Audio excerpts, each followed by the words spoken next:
do this here.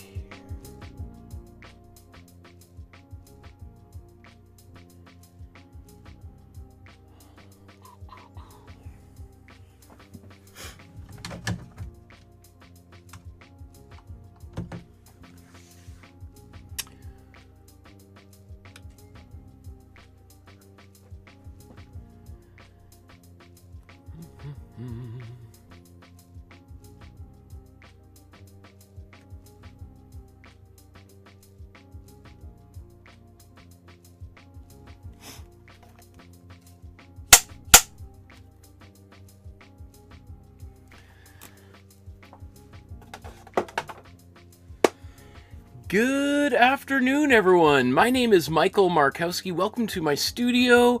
Today we're going to recreate another painting by another one of my favorite artists of all time. And it's been a little bit of a break since I last saw you all, so thanks for your patience while I worked on a few other things. A comic book, which I'm still working on. It's not done, but I was able to get a little bit more work done than I've been over the past few years. So look at the comments, just blowing up. I'll try to check some of those out here as we go. But one of the new things that I want to try to do, at least for the next few months, is to try to make these paintings in about 2 hours or less. So that might mean I might move a little bit quicker through some of the anecdotes about some of these artists as we go forward and just sort of get right to the painting. So let's look at the artwork that we are going to be studying from today. I have to remember where all these buttons are here. So this is the painting we're going to be recreating. This is the the shot sage blue Marilyn from 1963 or 64. I'm not exactly sure when there. I see different dates, but it is part of a series of paintings of Marilyn Monroe that Andy Warhol did literally weeks after Marilyn Monroe died in 1962. So if you're looking at this, you're like, oh, it looks kind of familiar, but I've seen one with a gold background or a red background or a whatever background. I'm sure he made a painting with it, or with different colored hair and different colored skin color. I mean, on and on and on. Warhol loved to make lots of different work because he knew that he could sell them to lots of different people. So, but this is the one we're going to be doing, and I'm going to, if I remember, what's my normal process for doing this here? What I want to do is I want to begin by doing a little bit of an image transfer. Then we're going to apply some yellow paint onto the surface, which is the kind of a color specific to the way that I like to paint, and that's called the Imprimatura. Then we'll talk briefly while that's drying about Warhol's biography and the history behind this painting, and then we're going to start moving through a few different phases here, kind of going from the background, foreground. This is a relatively straightforward and simple painting, which is why I feel like it's potentially possible to get it done in a shorter amount of time. And so if you're watching this video long after we filmed it, you can always just jump right to the very, very end and then and see how it turned out. And if it's something you want to actually do yourself, you can jump right back to the beginning and watch and follow along and paint as we go. Just as a quick review here to I'm just going to turn this volume up a little bit, see if that works. To link. Well, you could link this on your Facebook. You could take the video and post it and share it with your friends. You could also like, subscribe, and hit the notification bell here on YouTube. And if you want to support the channel with a donation and all of this thing, the way that I've been able to support all of this work is through generous donations by people like yourself through PayPal. There's a link in the description below for that. You can use the super chat function right inside of YouTube and donate directly through YouTube, or contact me through the Facebook group or my website. All of those links are below. And speaking of the Facebook group, there is a private group just for people like yourself who are painting along with me, and I encourage you to join it if you haven't already.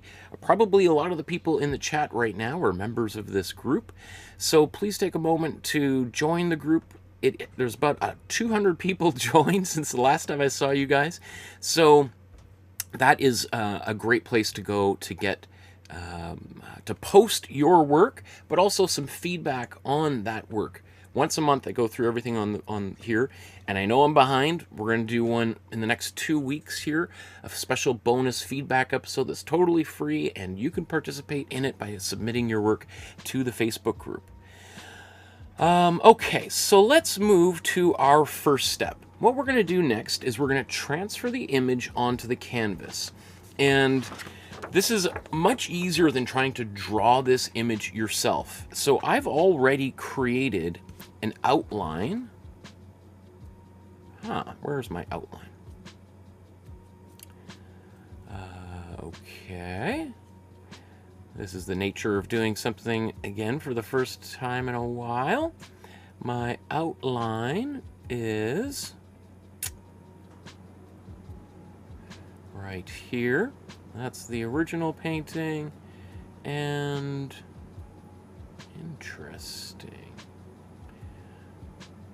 I had to, oh, it's because I had to reboot the computer, so everything decided to play funny with me today. Interesting. I want to get all these images back up on here before I go too far. Okay, so to download this image, you can go to the Dropbox folder, and there's a link in the description below for the Dropbox folder. And whenever this loads up, here you will see this folder for the Master Study series. And there are a lot of folders in here. There's like 150. The ones kind of on that have numbers at the beginning, these are all ones that are a little bit more complex. So if you feel a little bit more ambitious, you could do some of those, and there's videos showing how to do all of those works. But if you're a little bit of a beginner, or you're coming back to painting for the first time in a while, you'll see that there's these first 10 or so, there'll be about 30 of them by the time we're done, of very simple paintings that even someone painting for literally the first time today can do these paintings. And if we click into this folder where it says Andy Warhol, you're going to see 4 files in here, and you kind of just saw a little bit of a preview of them.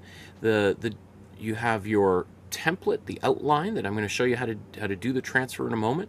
There's the original artwork, and then there's 2 versions of the outline, a JPEG and a PDF. And then I've also included this little step-by-step instruction as well for those of you that can't wait to go. You can go right ahead, and it also gives some ratios of colors that I think might be helpful for people who are mixing paint for the very first time. And so we'll talk maybe about that as we go. So let's get to this image transfer process. So what I'm going to do is I've printed off my outline from the Dropbox, and I just used regular paper and my inkjet printer here at home. It doesn't have to be anything fancy.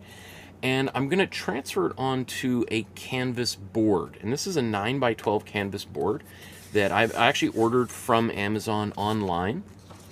So you can get them from the dollar store. I do think these are superior. I think they're twice as good, and you get you pay basically twice as much. They come out to about $2.50 each. But again, they're more than twice as good. So I think it's worth the very small investment. So what I've done here is I've just taped this outline onto the canvas, and I'm now going to use some carbon transfer paper. And there's also a link for this in the description below. And I use these many times. You'll see some of these. This, in fact, was used for the painting we made, the last time I saw you guys, which was our painting of Les Mademoiselles d'Avignon by Pablo Picasso.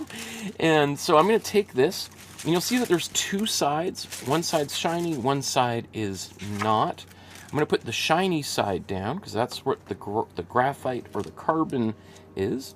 And you can buy these sheets at your local art supply store, or it comes in a pack. You can buy them from fabric stores, and in fabric stores they may even have lots of different colors, including I've got white here that I can use if I was to want to transfer onto a black canvas. And people use those this carbon paper or graphite paper to transfer patterns onto fabric, if you're ever wondering how that happened. Now, I'm just doing this live here.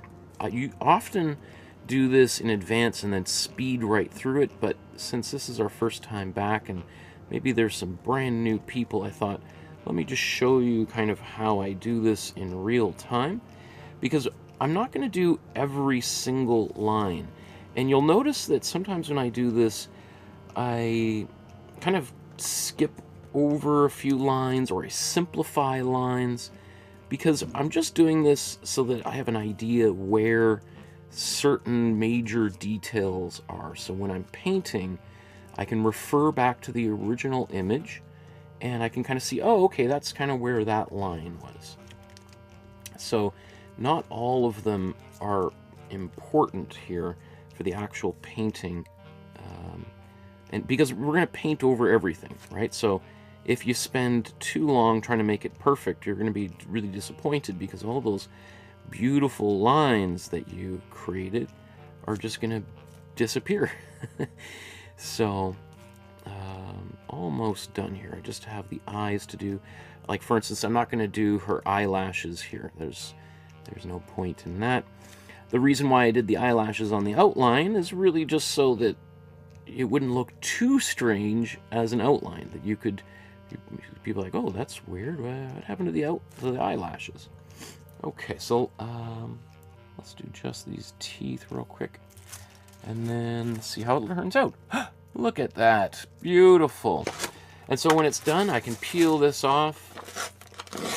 I encourage you to recycle this or keep it somewhere. Give it to someone in your family who might want to color it in. And then I can save that carbon paper for the next time. Okay. Process 1 done. Okay, what's our next step?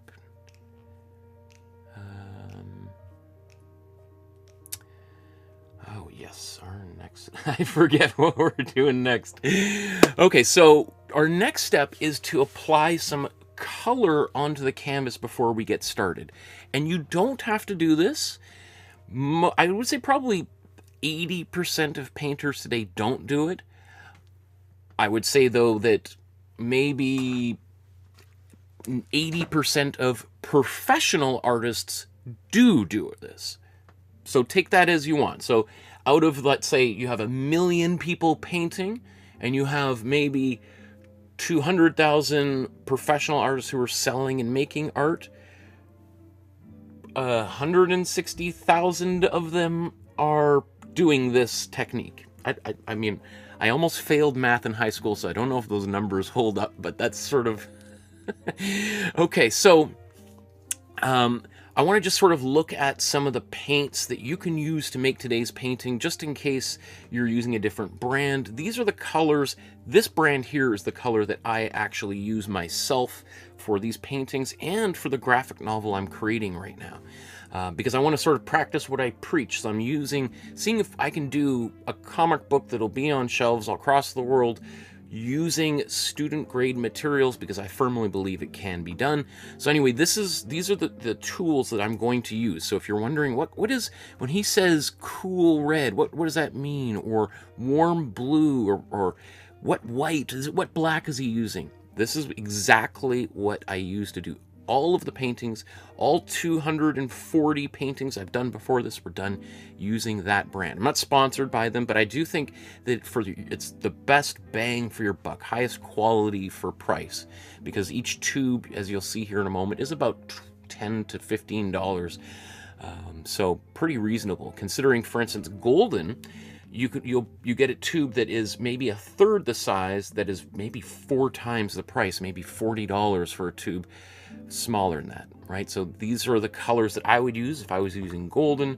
These are the colors I would use if I was using Liquitex student grade brand. They have a more expensive professional grade, which you can use. Winsor & Newton, Artist Loft, Buzz, Peebo, Holbein, Daler-Rowney, lots of different brands of paint across the world. And if there's one that you're using that I haven't mentioned, please let me know in the comments below so that I can add it to this, so that if you're like, I'm using this brand, I need to know how to do this. Well, this is how we do it.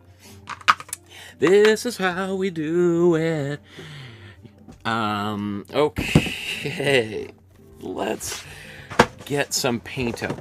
One of the things that's important to me with these classes is that we can use materials that it can essentially fit in a shoebox, so that you don't have to have a massive studio that has lots of materials in it in order to get things done. You can fit it all in here. So this is the yellow that I'm using, my warm yellow by Amsterdam Paint, and I'm gonna, to apply my Imprimatura, I'm just gonna add a little bit of water. About, what do I say? It's sort of about a little, maybe 1 to 1, a little bit, yeah, 1 to 1's probably pretty good. So I'm just gonna mix this up, get some of the chunky bits out. It doesn't have to be perfect. You can see it's not totally clean. In fact, if that happens, what I do is I often put that right in the middle and then spread it around.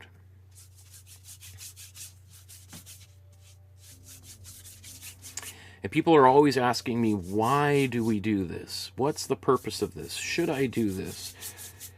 And as I said, you don't have to do it. I recommend you do it, because what it's going to do is, if I use a yellow like this, it's going to give my entire painting this nice warm glow, like a Kodachrome kind of look that I just love. I just think it's such a beautiful, warm, like a sunset-like color.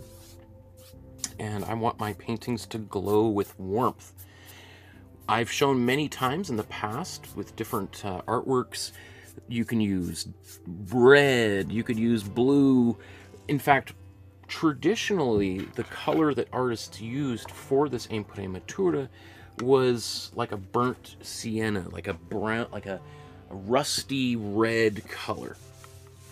And particularly portrait artists and landscape artists were big fans of that particular color, because they could literally just leave parts of the canvas exposed, and that color would shine through for like trunks of trees and people's hair. And so you're literally saving yourself some time, a whole step. Okay. One of the things too, just if you're new, before I put my paintbrush in my water to clean it, I just rub off any excess paint. That way when I clean my brush, my water doesn't instantly get really, really dirty. This way I can paint for, as many of you see me paint, for 6-7 hours with 1 small cup of water, and I never clean it, because all of the excess paint goes on my cloth. And I'm also someone that cares a little bit about the environment, so the less pigment that I'm putting down my sink at the end of the day, it means less of that is going down into the sewer and going into the ecosystem and maybe killing or causing diseases among the fish that me and my family might want to eat, right? Okay, so let's, before I move on to the next step, you know what I'm going to do is I'm going to put paint on my palette here so that I'm all queued up and ready to go. What I like to do is I put about as much paint on my palette as toothpaste on my toothbrush. That way, I don't have a whole bunch of paint just sitting here drying out. I can only use the paint that I need, and to be honest, it's possible that I won't need all of these colors anyway. So I don't want to just needlessly put big gobs of paint all over here when I'm not sure if I'll even need it or use it. All right, and I always say, like, when I see paint go down the drain, it's like a little part of me as an artist dies inside. I think, like, oh, the unused paint, all the great paintings that never were because of the paint that was wasted. Oh, and I forgot to put a little bit of white on there as well. I do have black paint, but one of the things regular viewers will know is that I like to mix my own black with this set of colors. What? Well, stay tuned and you'll see how it's done. If you're new, will be a great learning experience for you, because I always prefer to mix my own black so that I can get a black that has more life in it. I think black out of the tube is kind of a dead color. It absorbs all light. I want something that's got a little bit of life in it, right? Again, in the same way that I like my warm yellow here. Okay, so let's move on to our next step, which is to look a little bit at Andy Warhol's biography while this finishes drying. And because there's a little bit of water in here, that's going to kind of speed up the drying process a little bit.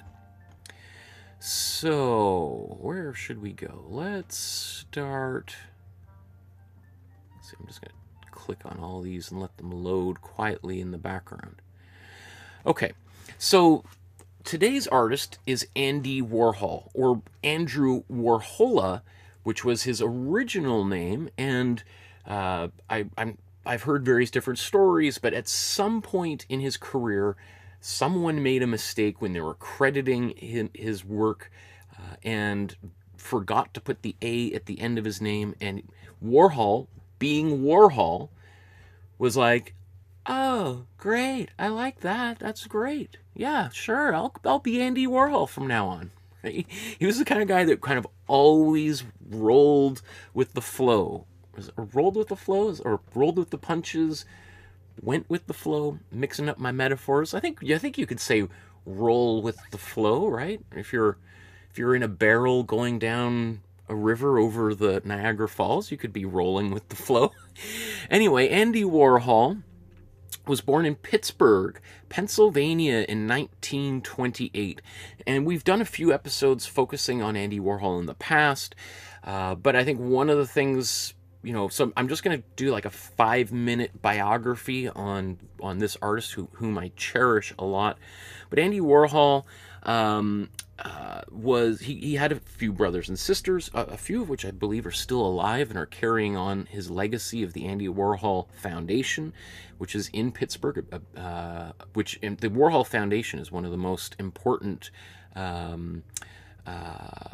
funds that helps fund museums and artists around the United States in particular, but also around the world. Anyway, Warhol grew up in Pittsburgh back in the 1920s was a hardcore working class town. People might know that it at one point was really the center for steel manufacturing in the United States, hence the football team is the Pittsburgh Steelers. Since over the years that industry has virtually collapsed and kind of gone overseas into Mexico, but during the time Warhol grew up, it was a hardcore working class town, which for a guy like Warhol, who was a very sensitive child and later grew up and became a gay man, that was probably a very intense situation for him to grow up. And I think he really felt like a outsider there. And that really drew him very close to his mother. So he kind of famously during the high point of his career in the 1960s, 70s, 80s, lived with his mother. He moved his mother in with him into his apartment in New York, and she would be there making breakfast. They would go to church on Sunday mornings together, because that was another big thing. The Catholic Church was a big part of Warhol's life, and there's many books that have been written about that. But let's zoom down here. We've talked, I think, about his early biography. Warhol really became famous as a graphic designer or as an illustrator for various different New York magazines. And he designed some storefront windows for various different department stores in the 1950s. And he became really well known. Literally was written up in one of the New Yorker or one magazine as one of the 100 most powerful people in New York before he made a single painting. And that created a certain amount that when he transitioned into making art, there was a lot of animosity from artists like Jackson Pollock and Franz Kline and Willem de Kooning, the abstract expressionists who sort of preceded the movement that became pop art, of which Warhol was most closely identified with. But that was one of the main friction points, because they really thought Warhol was this dilettante, this wealthy, successful kind of gay man who is kind of infiltrating this very manly sphere of art, because all of those guys were tough, hard-drinking, hard-fighting guys, and they did not accept him. And so, again, Warhol constantly found himself on the outside, which I think is one of the reasons why later on, when he formed his studio and he had many people working for him, which he incidentally called the factory, he just let anybody come in, and ultimately that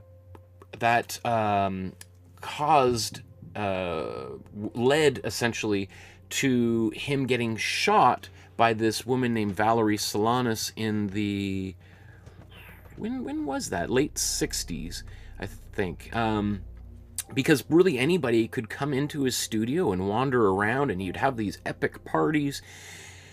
And I think it was because he had always felt excluded from every single group that he had ever gone to, that when he had a space, he let people in. He was very inclusive in that way, and let people behave and do whatever they want, which is a whole other thing. There's stories that I think I'll tell as we go here about the... what else do I want to see? So here's, 1968 is when Valerie Solanas shot him. And from that point forward, Warhol had to wear a corset to help keep his organs in the right places.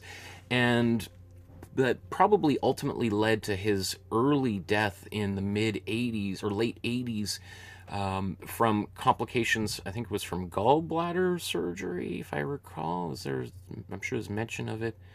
Yeah, gallbladder surgery in 1987, and kind of, I think, partly because of things that hadn't been quite properly repaired the first time around from that assassination attempt.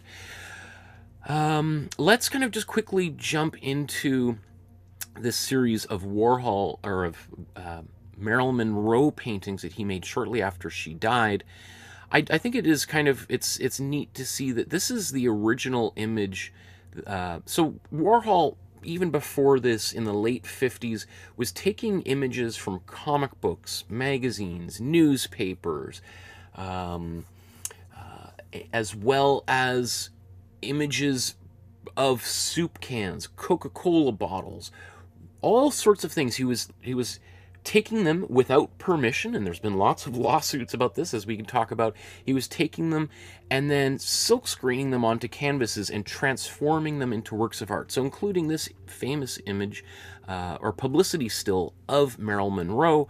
And after she died, she was all over the news because Marilyn Monroe died sort of unexpectedly, kind of at the height of her fame, and Marilyn Monroe was, considered to be one of the most beautiful women of her era.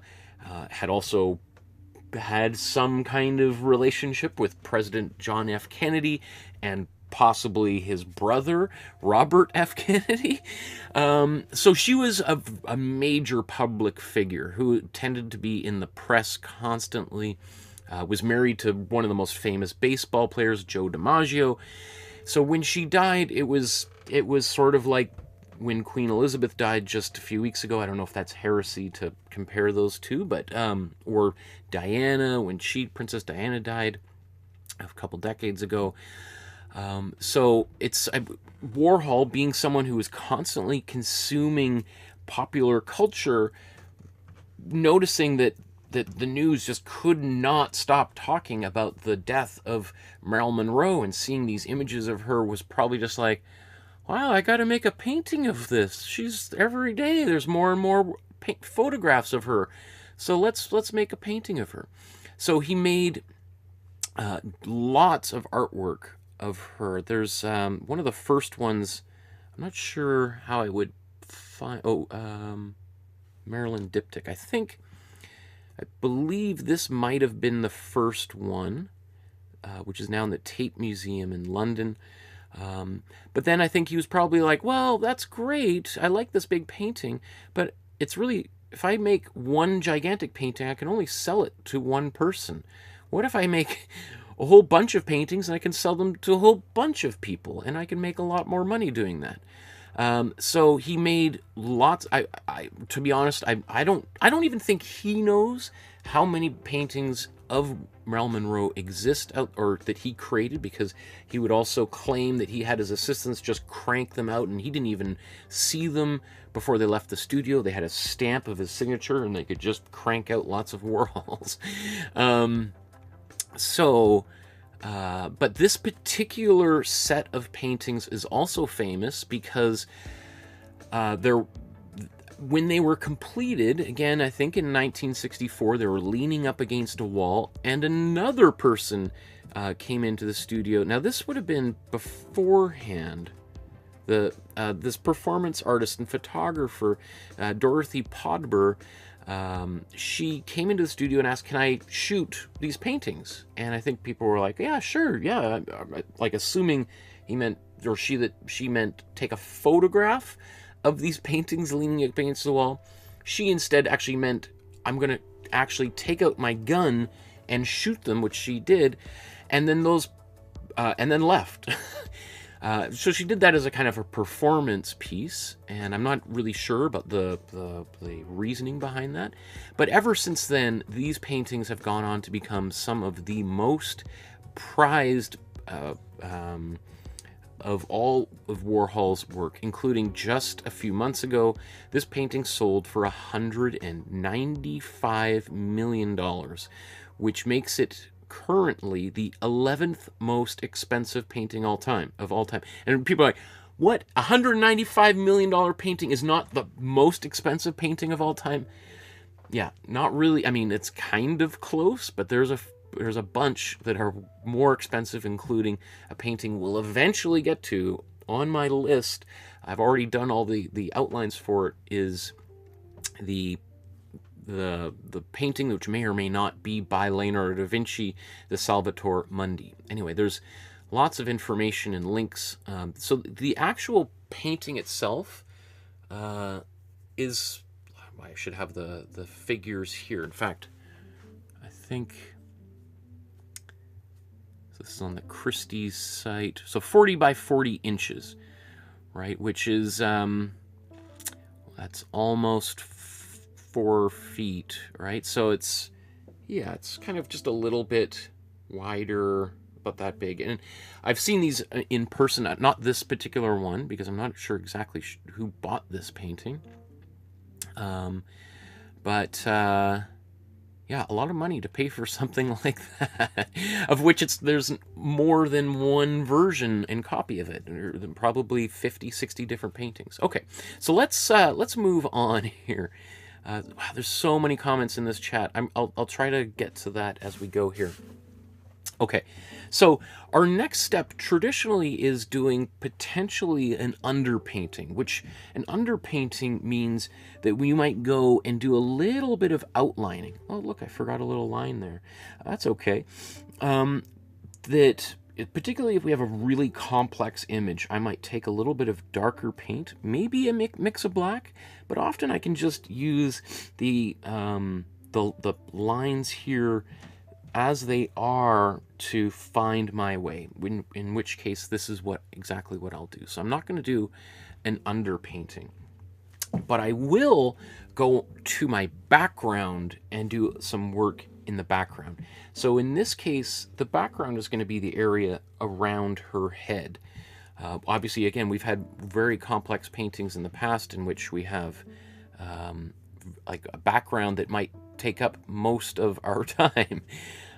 So where?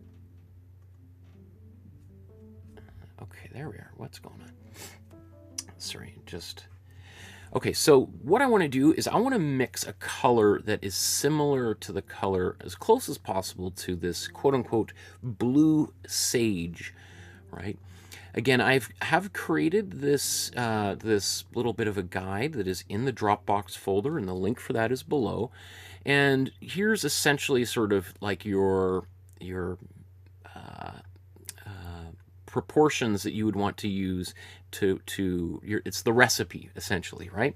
Now, these are just my estimations, and also here it says Caucasian skin tone. I'm probably, her skin color doesn't really look very Caucasian. It looks sort of like someone that's been in the sun. Maybe a Caucasian person has been in the sun way too long. So I'm going to try also mix a color that's maybe a little bit closer to that. So let's look at this. I think I suggested 60% blue and what did I say? 30% yellow, 10% white. I think that's close. So let's see how we would do that. I think this is almost dry. So I'm going to get out a larger brush. And where should I do this? Let's do this right here. So I'm going to take a little bit of yellow. Maybe I'll take a bit more. A bit of yellow. And I'm just going to use the opposite side of my brush here. A little bit more blue. And mix this together. And, you know, I've been painting for decades now, so I sometimes forget that I might be making it look easier than it does. And I'm not, I sort of mix and then add more as I go here. So this looks very green, right? Now, before I start going too much further, I know that I need to lighten this color up. So what I'm going to do is I'm going to add some white in. That's a lot of white. That's not 10% white, Michael. So let's add this white in here. I might have to change my ratios after the class. Oops. In fact, let's put this side by side so you can see. So you see how, like, originally I've been like, whoa, it's not blue enough, or it's too green. Well, actually, that's pretty darn close to the color on her collar. So you know what? Since I'm right here, let's do that. Before I go any further, I'm going to paint this right here.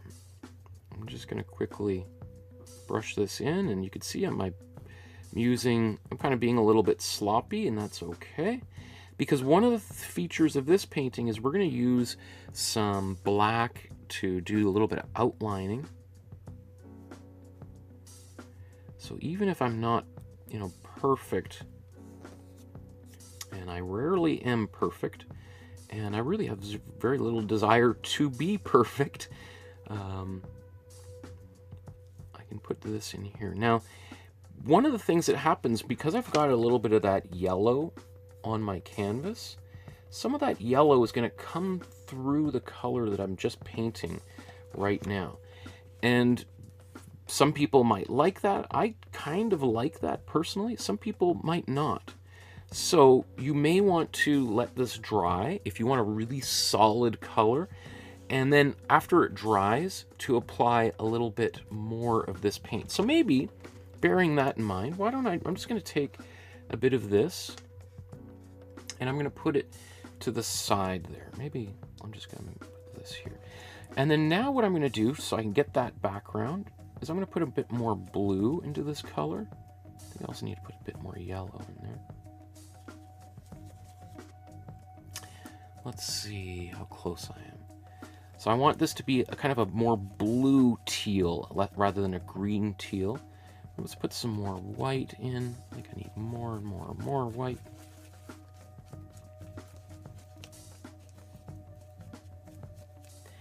Now that's still very close to the original color, or to the color for her collar, I mean. So I'm going to take more blue because I want this to be a little bit more of a blue teal. Again, I'm going to put more white.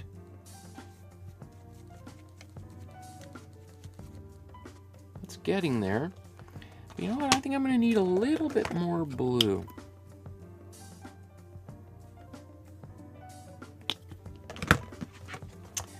So let's mix that up here.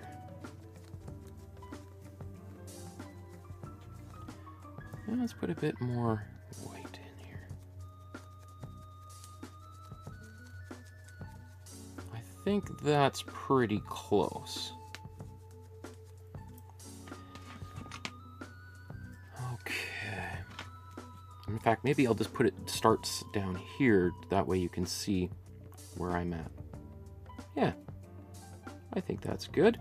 I just want to have some kind of distinction between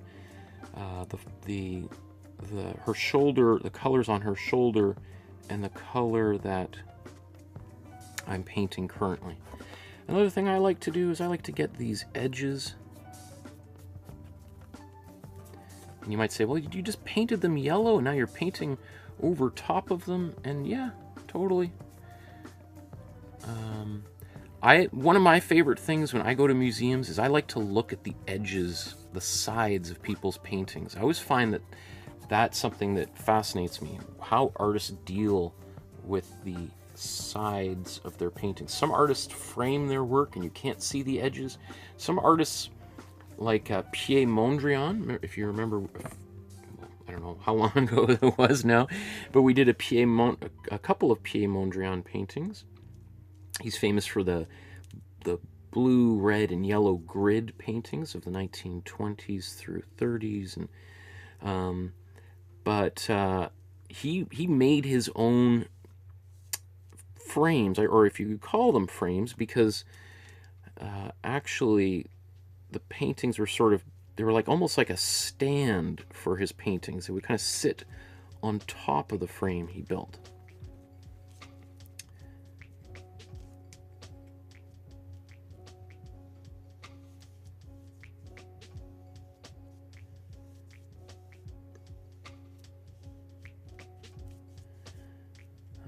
Oops, let's move that up a bit higher.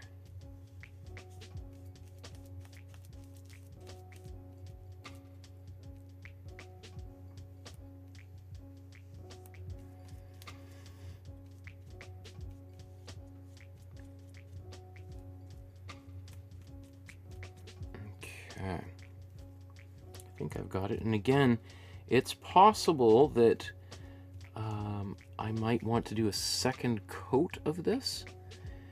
So if I'm going to do a second coat, it's helpful to have this paint as it is. So rather than just wiping this off on a cloth, I want to keep as much of this paint on my palette so that I can stir it up and try to get that background painted. But we'll see. One of the things with acrylic paint is often you put that paint on, especially the kind of larger flat colored areas, and then the paint dries and it doesn't quite look the same, and you're like, oh, I think I gotta add more color. So sometimes it becomes a little bit more transparent.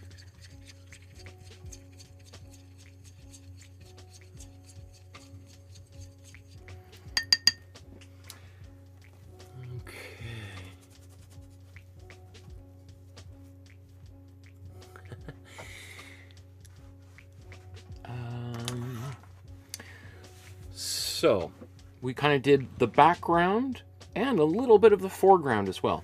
I should also notice here, like, what? It looks like her collar here. If you recall, in these images, the original painting is, where is that? The original painting is square, and I've turned it into a rectangular shaped image. So really this bottom part of the painting and the very top doesn't exist in the original. So I've sort of imaginarily created her shoulder. Maybe I'll go back and fix this on the image itself. But there should be, otherwise she doesn't have any shoulders on her left side there. Okay, so let's move on to another step here. So we've already got our background pass number 1 completed. Maybe we'll do a second pass on it. We'll have to see when it all dries. But let's move now to the foreground, the face and hair of and neck of Marilyn Monroe, and earrings and lips, and I mean, I guess lips and stuff is all part of a face, right? So let's just think about the color that we want to use for this, or colors. So we have this yellow in her hair, and we've got the yellow here. So a fair question could be, can we just leave this like that and just move on? And you know, it is possible that we could just leave that, especially if you didn't use any water at all in your Imprimatura. So the hair here, what I've said is like 60% warm, 40% cool yellow,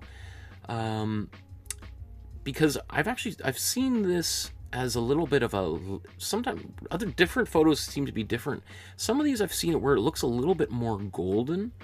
So let's just see. I mean, I have no problem. Oops, let's get the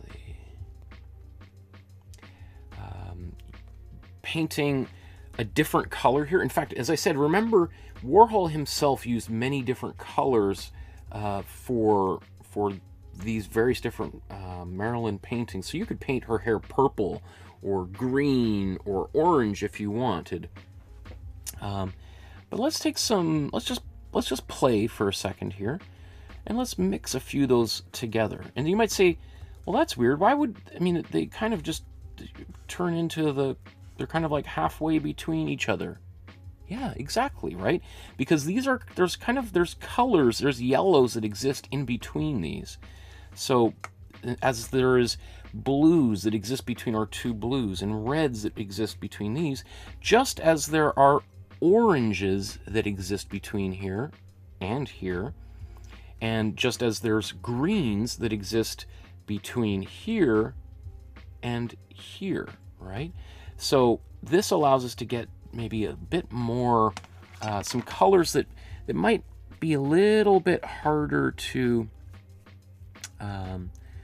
mix. Now, my background, that teal, is still a little bit wet, so I'm kind of pushing my luck right now, painting a wet paint right next to another, see, right there. I looked away for a second, and as soon as I did that, I got some of this paint smudged. But that's okay, because in the original there is some black paint there. Now I like this. You know, if I wanted it to be a little bit darker, and I don't mind putting two different colors side by side. Can you see how that's a little bit more, it's a darker color in that place. So maybe I'm just going to paint that in there, and I can always just blend this slightly darker and warmer yellow in here. But yeah, I should have blow dried this. Let's just kind of, if I stir it up, I'll dilute that teal.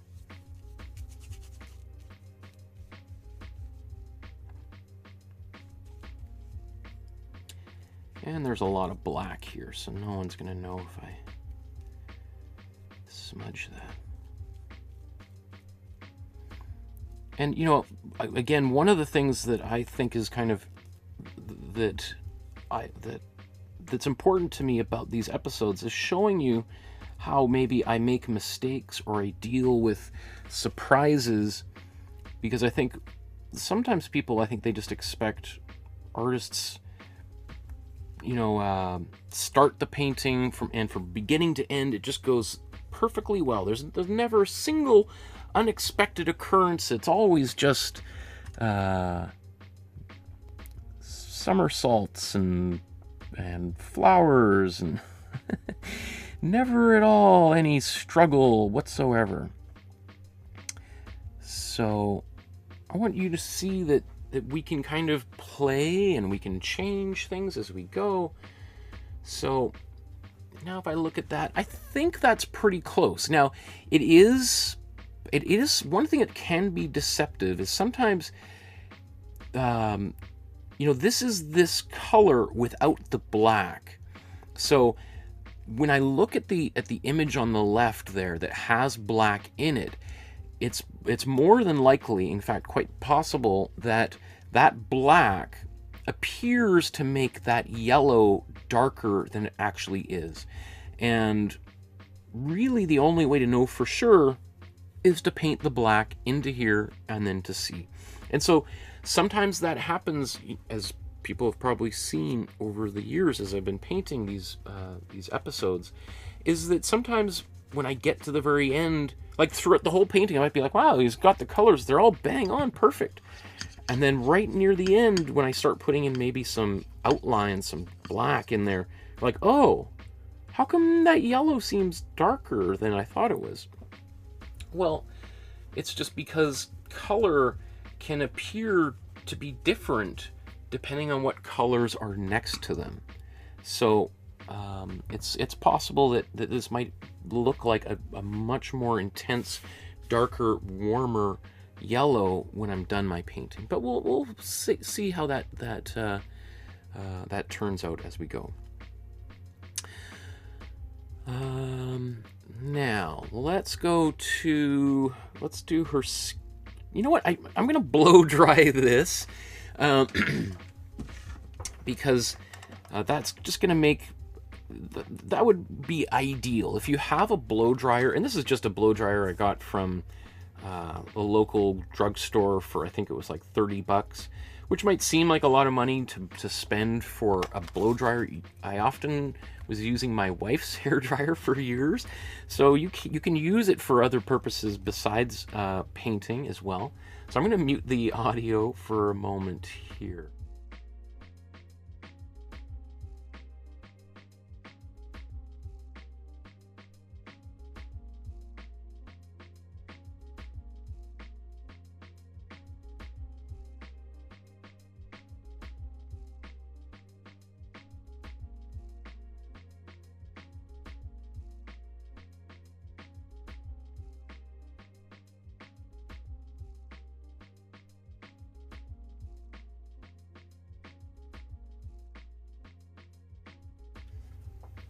Okay, so you know, I really just wanted to try to get these edges where the color was really wet dry as quickly as possible, and that's good.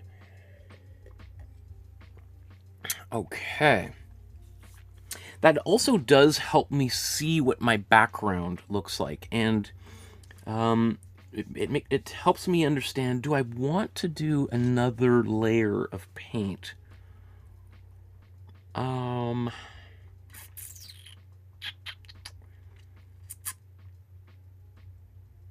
Let me think about it. Let's just let it dry. I think I'm going to, which probably be a good idea to do it now, but just for the sake of the process, I'm going to move forward and because I'm trying to kind of move more quickly these days, I'm going to try not to be such a perfectionist. Okay. So let's look at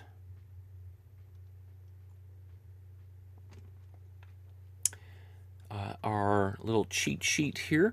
So for her skin tone, again, this is a kind of Caucasian skin tone, closer to my own color, and as well as Marilyn Monroe's color.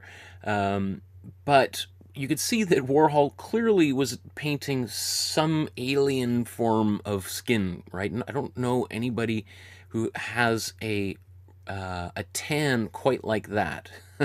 So we're actually going to use a color that's a little bit different than that. But you can see here I've used a little bit of there's some yellow and some red and some blue and some white. I think in the painting here I'm going to use mostly just red and white. And again, we have two different kinds of red as well, right? So that can be kind of tricky determining which red to use. So maybe, since we're learning, why don't we just do a little bit of both? So I'm going to take a bit of white. Let's put a bit of white here, and let's put a bit of white down here.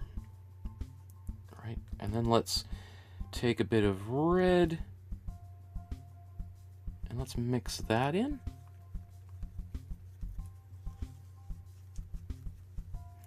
Just going to grab a different brush, and let's take some of this cool red and mix that in here. Now, I don't know how, if you can see the difference between these two colors. I put them side by side. But this is on the right side is my cool red, and on the left side is my warm red. So my cool red, what would you say? It's got maybe more of well, it's got some blue in it, which is why it's feels a little bit cooler. It's almost slightly purpley, like feels just a little bit purpley. Whereas this has got a bit more of an orange cast to it, which is why it's a warmer color. So when we look at the painting on the left, I don't know about you, but to me, it seems more like a warm pink, using warm red as opposed to cool red, right? And that also makes sense that Warhol would use a warmer color on her face, because that is going to push her in front of the cooler color that we used for the background. Now, I think Warhol loved playing with color, and he knew very traditional approaches to color theory, but I think I sort of get the feeling that, and there's literally clips and films of his that I've seen where people are saying like, like, Andy, what color should we use next? He's like, oh, I don't know. What color do you think we should use? And they're like, I don't know. How about green? Or like, he wouldn't say awesome. He'd be like, great, yeah, let's do it in green. Great idea.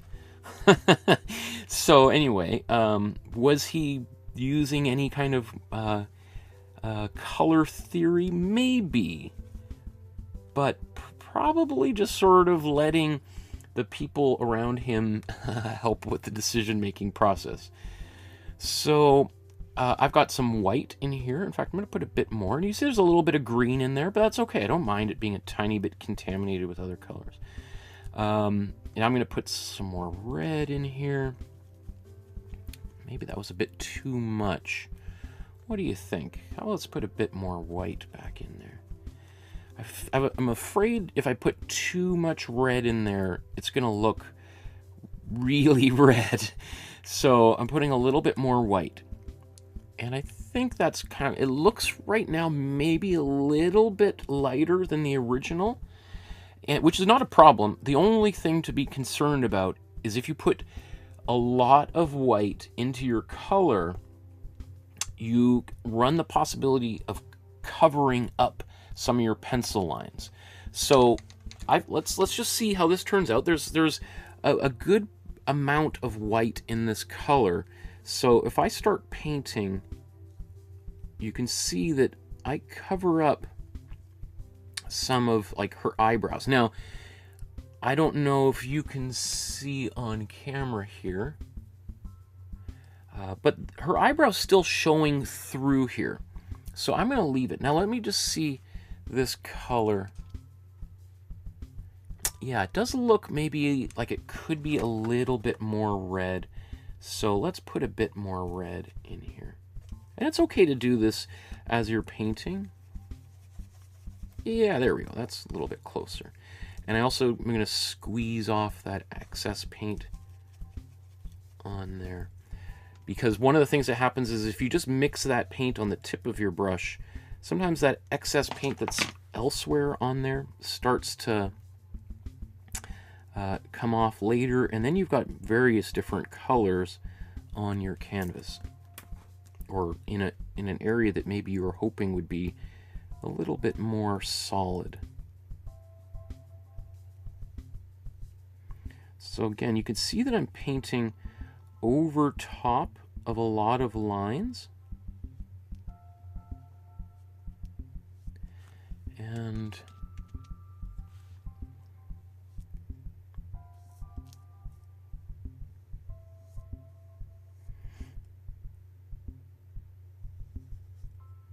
but as this dries, I'm very confident that because I can still see the lines at this stage, even when it's not wet, or when it is wet, when it dries, that I'll be able to see all those lines very clearly, if I want to.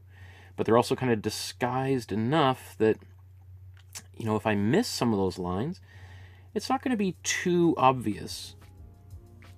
And it's not that I'm worried that people will see that I've got lines that I used a template or that I traced or anything like that. It's just that sometimes they can be a little bit distracting. So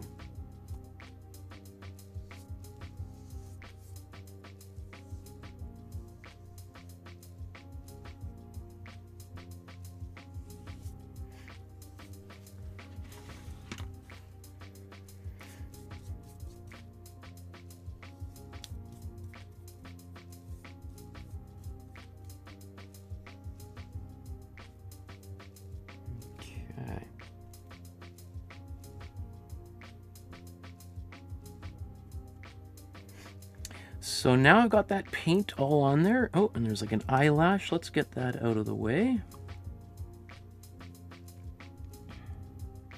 And now I'm just kind of quickly going over just to make sure I don't have any massive areas of texture that I kind of want to deal with.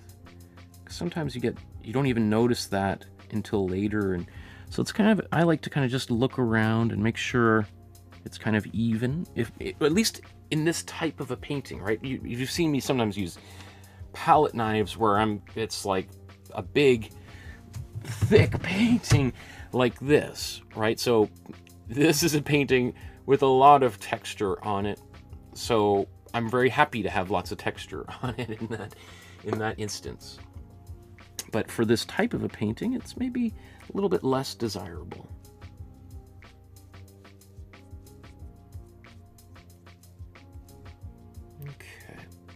I think that's good enough. But I am just going to take my excess paint and just wipe it off on here so that I can go back to it if I want to.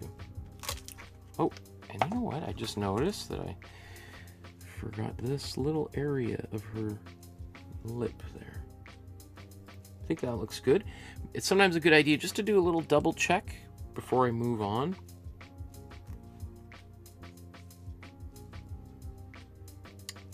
Okay.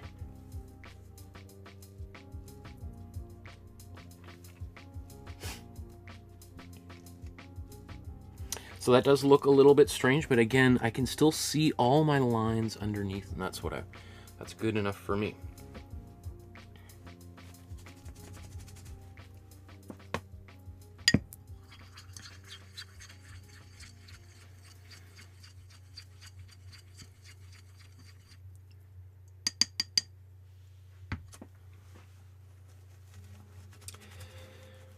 So, what should we do next? Let's get some of, well, you know what? I really should blow dry that first. So let's do that really quick.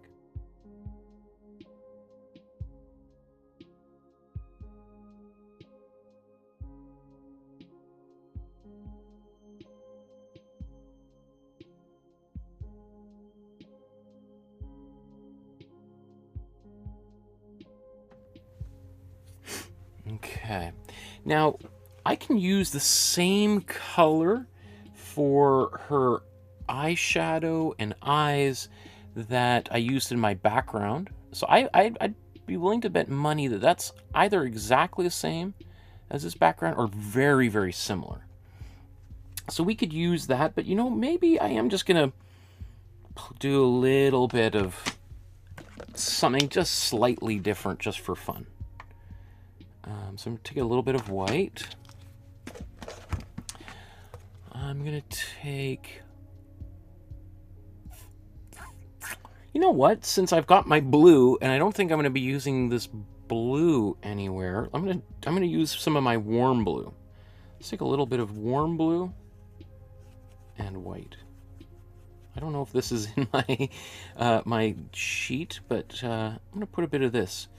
Now I look at that, and that is much more warm than the original. So I am going to take a bit of cool blue and mix this in as well. And what this is going to get me is kind of, again, a blue that's in between those blues, and a little bit more of the color that would be is, because this is like your ultramarine blue, and this is your cerulean blue, and in between them is cobalt blue. So by mixing a bit of them together, we get into that cobalt territory. Now, I think that's pretty close. Let's just zoom in here. Yeah, it does look a little pretty cool. Yeah, that's definitely much warmer. It's warmer. It's not the right color, but I'm going to use it anyway, just so that I can show you that we don't have to do it perfectly in order to get it done.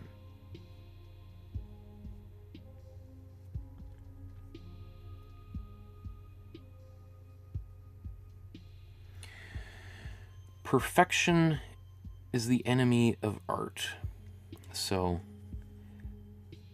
don't worry about making mistakes or using a color that isn't exactly accurate to the original.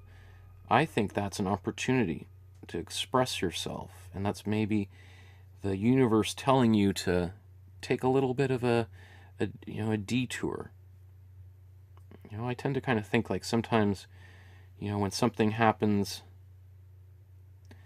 that maybe this is a sign from the universe that I should be doing something a little bit differently. You know, it's like, you know, you miss your bus on the way to work or to school, and then you think like, huh, and then you look across the street and there's a coffee shop or a toy store there, and like, maybe I'm supposed to go across the street and get my daughter a toy. I'm sure that's what she would say I'm supposed to do. Now is there another earring on this side? I've never really done that before, but let's do a little earring on that side. I'm just gonna get another brush. I'm gonna literally take the paint that's on my brush here, and I want this to be almost exactly the same level here. So if that's the bottom,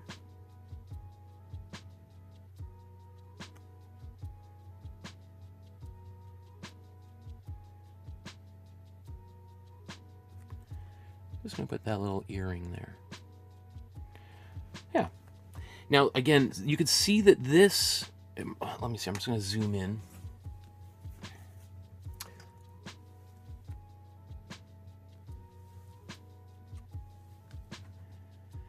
You can see how much more transparent that kind of eyeshadow is.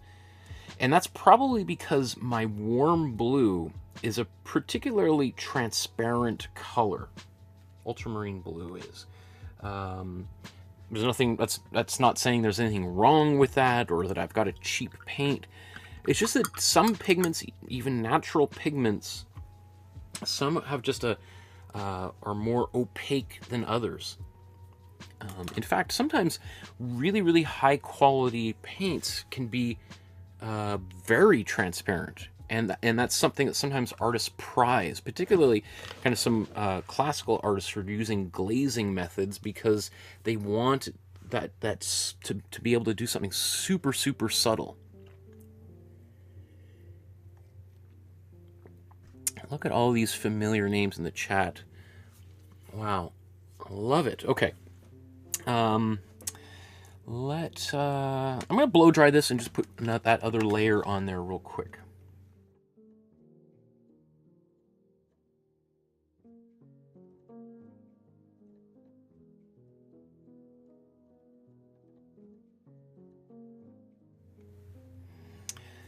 So all it takes is just, you know, a little second coat, and that should clear up that. Now,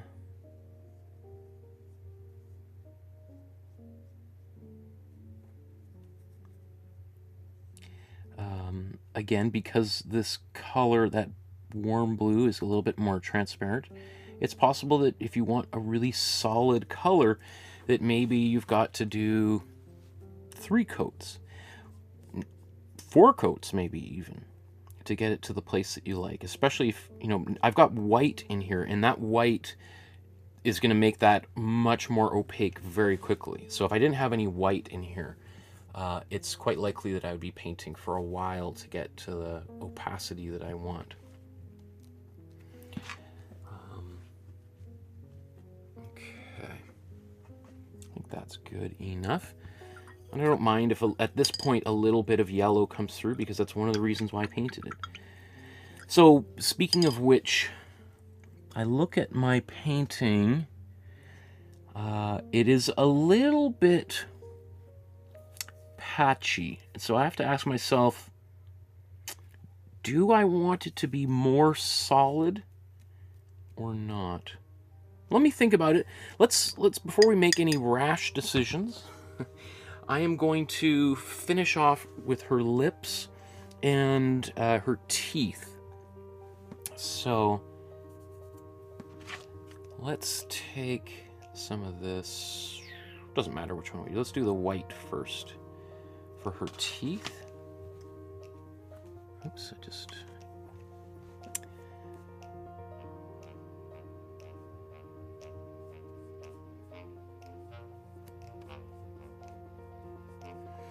And this is really the only white in this entire painting.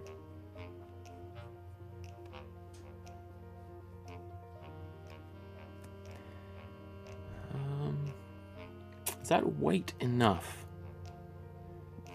That might look like, depending on how thickly I applied my my white, it could make it look like her teeth are a little bit stained. Which, you know, probably someone back in the day might have had pretty, you know, I don't think they had Crest white strips back in Marilyn Monroe's day. So I'm going to blow dry this, because I'm now going to paint some red around it, and I don't want that red to get into that white, or the white to get into the red.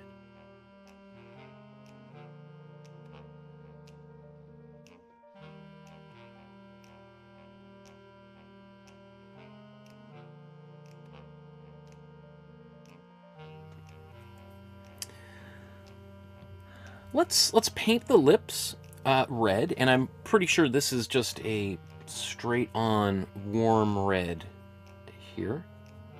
So I'm going to take some of my warm red. I think it's also worth noting, look at the way that he's done this, where that lipstick even sort of goes outside the lines of the mouth, which we can do or not do. It's totally up to you.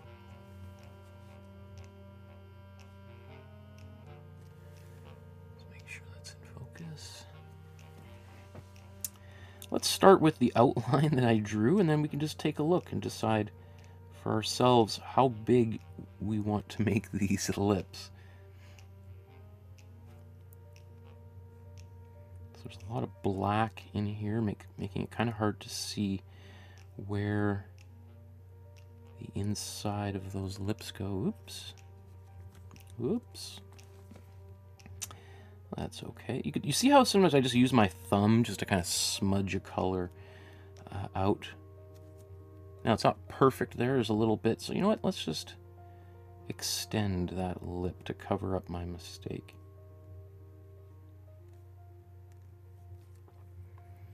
Giving her maybe a little bit bigger mouth than she had.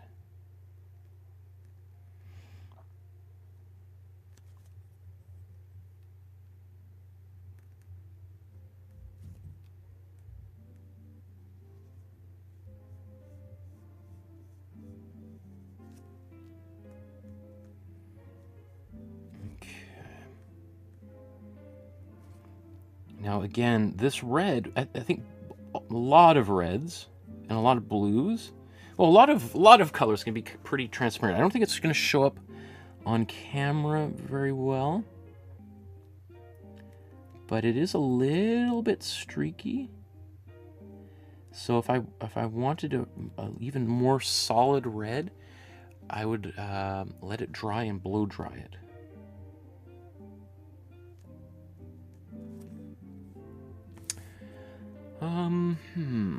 Yeah, I'm gonna blow dry that.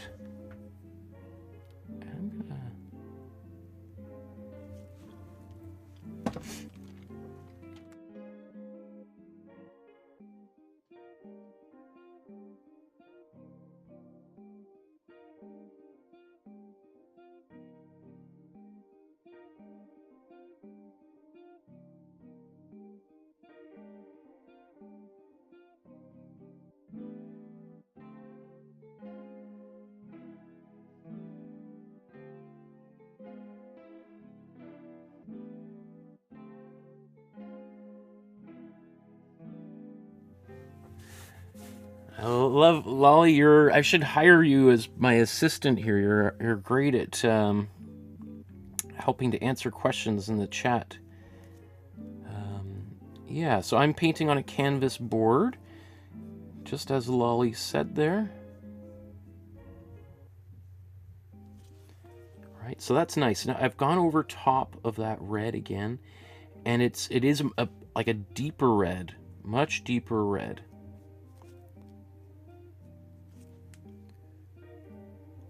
And you know, as I look at this, the way that, you know, the corner of that lip is a little more rounded, and mine's a little bit pointy. Not a big deal, but I'm just sort of like, well, you know, while I'm right here, why not just... It's not too much of a... I don't feel like too much of a perfectionist by trying to rounding out that.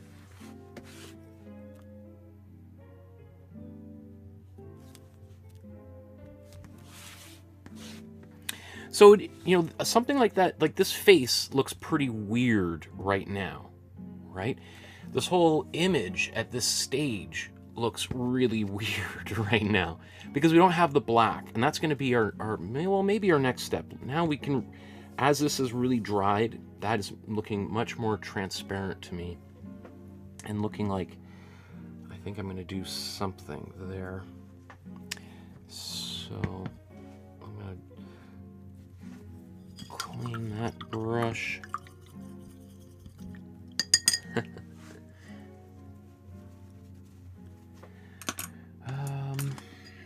So, you'll recall a little while ago I saved some of this color that I used for her collar off to the side before I mixed the background color. So that should be more than enough to get this area done. In fact, I probably didn't need to put all of it on my brush at the same time. And you know, it goes on, and it kind of initially at least appears to be really light. It might be a little bit lighter, but often what happens with acrylic paint is when it dries, it lightens up. So one of the, I think, common mistakes people make when they're trying to match colors, let's say I tried to mix this color again, is making it maybe darker than it originally was, because, you know, when it's on my palette, it looks too light. And then you paint it, and it looks fine, but when it dries, the area you just painted now appears to be darker than the original. Now that's a pretty advanced little tidbit, but it is just something to kind of consider.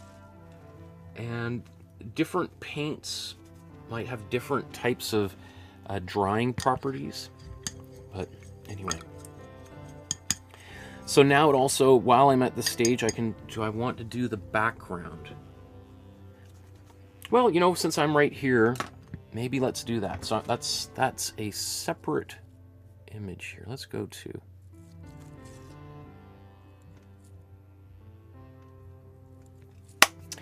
So let's go and do a little bit more paint on the background, just to kind of make it a little bit of more of a solid color in the background. I think that'll be kind of satisfying. So I had used that paint previously, and I kept a little bit of it here for this exact purpose. So let's get some of this paint on my brush, and I go, oh no, that's not going to be enough to get this whole background painted. So, I'm going to mix it again. Good idea, bad idea? Let's find out. Am I going to be able to mix it exactly the same? Probably not. Is that going to be the end of the universe? Probably not. It's pretty close. Maybe just get a bit more blue in there.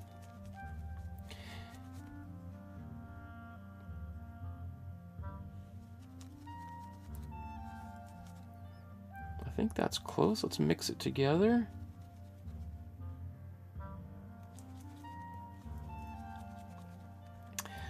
Okay, so again, you might see that it looks a little bit lighter.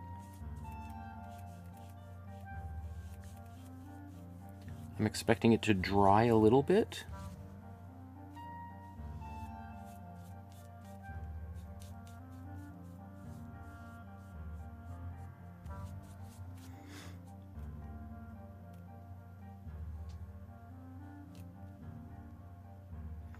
This also gives me an opportunity to kind of just clean up these edges where the background met the hair.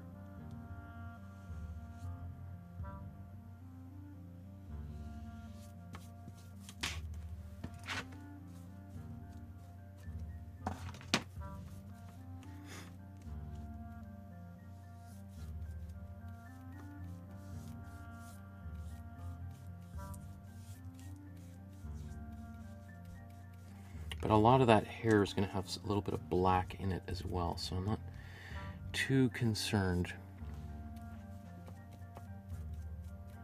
Looks like it wasn't quite... Oh, is there some white in there? I didn't mix that up enough.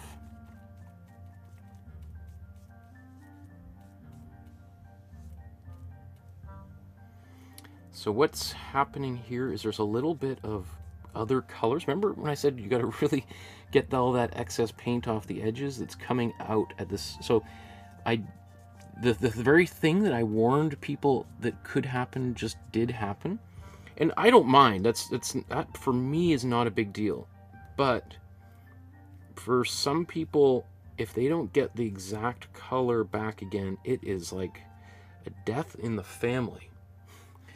And people, I have seen people really freak out and spend hours trying to match a background color.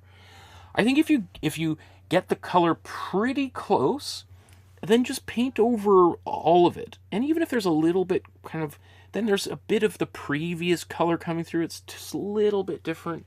For me, that's not a big deal. I can live with that. How am I doing for time? Okay. Hour and a half in here. That gives us half an hour to do the black. And I think that we should be able to do that. We could certainly spend hours doing that final step.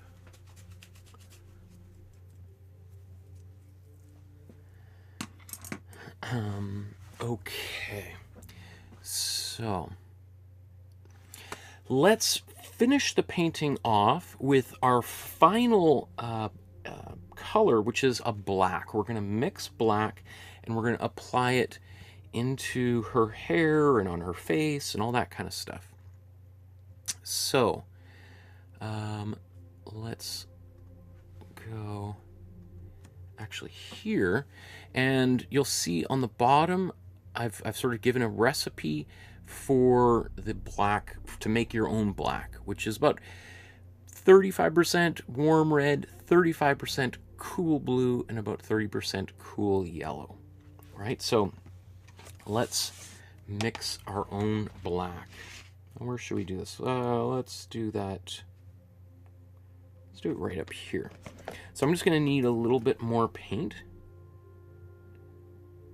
And I'm not going to need a lot of it, but it's always a little bit easier to just do this once, to set it and forget it. Right? And I think I got enough red, because essentially what we're going to do is we're going to use warm red, cool blue, and cool yellow to make our black.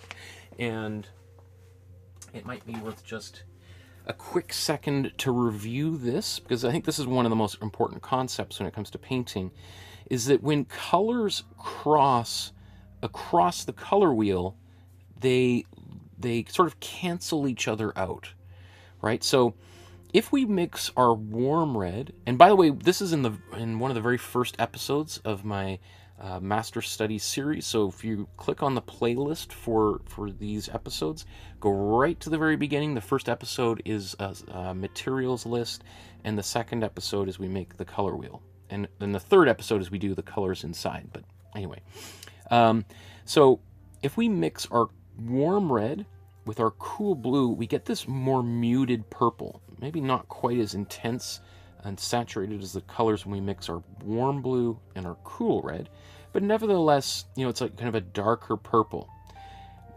And we don't want a purple, we want a black. So to pull this purple into the middle, to get it to go black, we need color up here. We need to pull this in here. Another way to think of it is, what is the opposite color to our red? Green. So if we mix our cool yellow and cool blue together, we're going to get a green.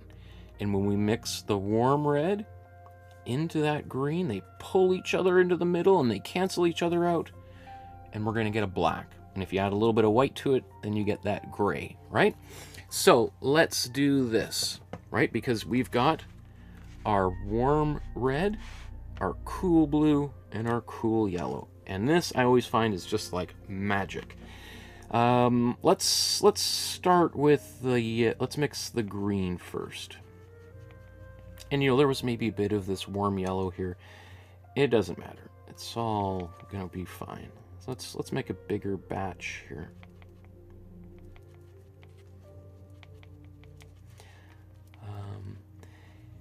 You can see that I've maybe added a bit more blue to this green, so it's maybe a darker green, as opposed to, let's say, if I mix more of a yellow here, I'm going to have a lighter green, right?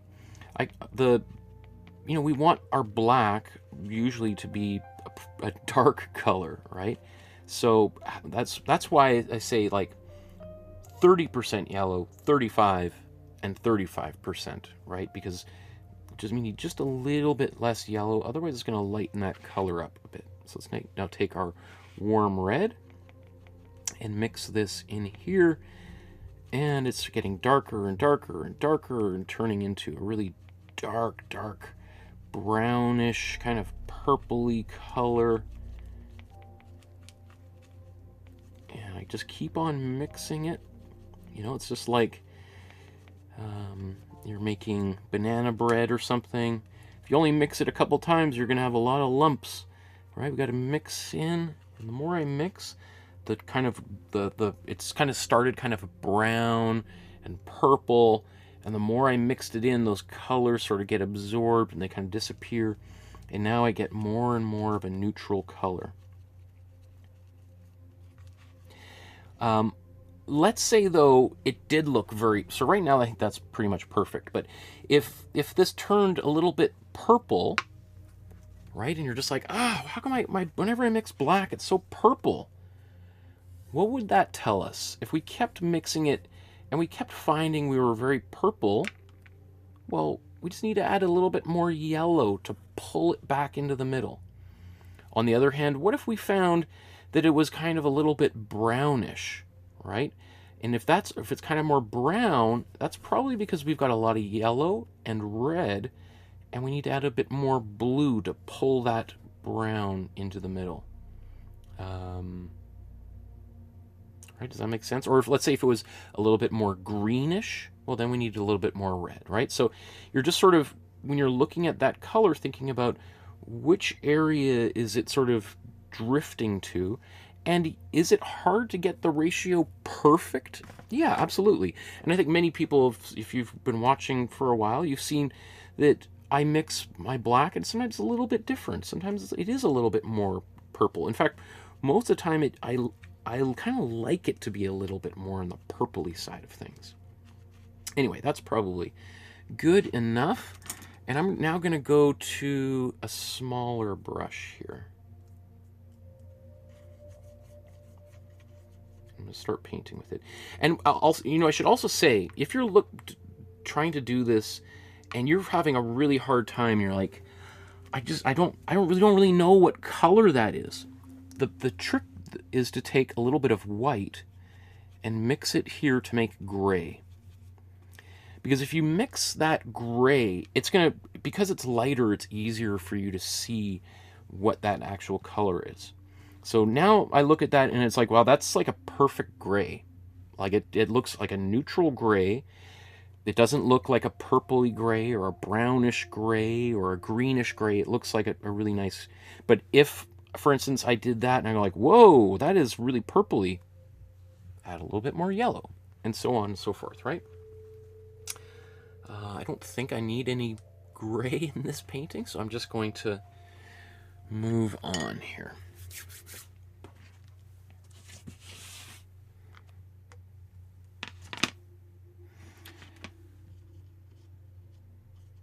And let's look at the original. And, when we start looking at this painting, you could see that there's a lot of detail. There is a lot of detail in the eyebrows, in the eyes, because this is a photograph that's been screen printed over top of these colors. And the screen is like, if you just think of your screen on your windows that prevent mosquitoes from getting in, right? It's got hundreds of thousands of little holes all over it. A screen printing process is there's an image, and then they put paint on it and then pull the paint across the screen. The paint goes through the screen onto the canvas. So we can get a ton of tiny little detail that creates a print, right? Now, that allows for a great deal of subtlety. Are we going to spend hours doing all of that? You could, if you want to get a really accurate version of this painting, you could do that.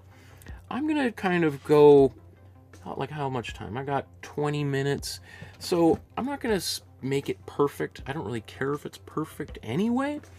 But I'm going to blow dry this because now I want to be able to paint over top of all my colors without worrying about my hand, smearing any paint or mixing into some existing color here.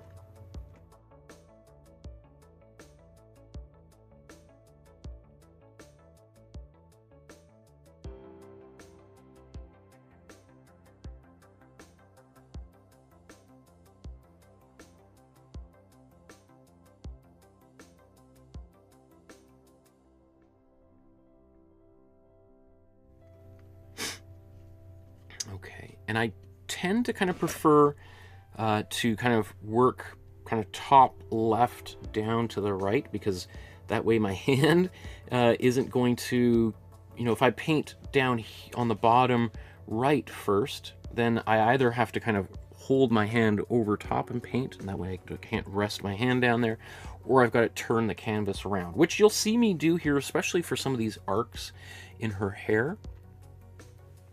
And maybe just before I go on,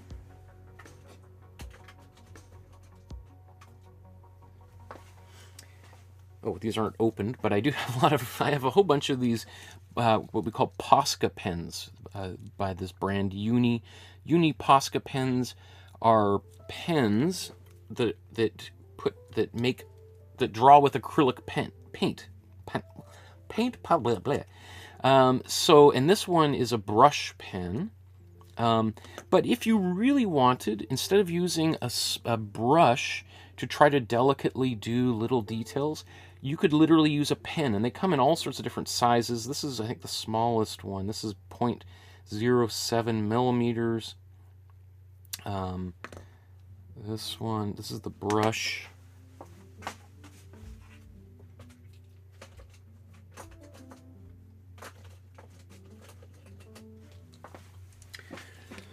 This one is, that says 0.7 millimeters, but look, this is, oh, it's a different shape. This is, okay, so this one is much more of a, let me zoom in here.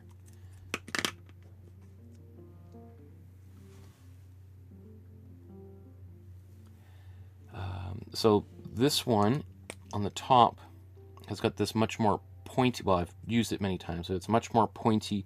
The one here, it says bullet shape, has got a bit more of a rounded edge, more like maybe a dull Sharpie or something, versus my brush. You know, it says free size because depending if you use the tip of the brush or the side of the brush, you're going to get a much different size. Anyway, those are some tools that you could use in lieu of paint, or paint with, instead of an actual paintbrush, if you wanted.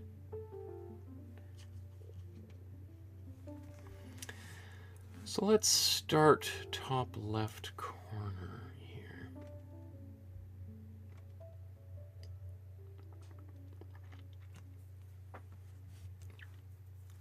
Actually, maybe I'll just back out a bit.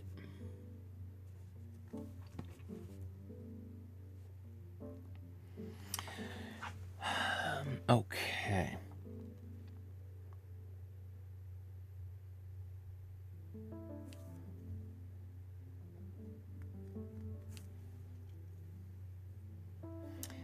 So I'm going to kind of start with some of these larger shapes. And again, there are tons of little hairs, and everything's really well defined. I'm not going to do all of that. I'm going to kind of maybe more stick closer to my outline, which might mean it's going to be a little bit more simplified than the original, but that's okay too, right?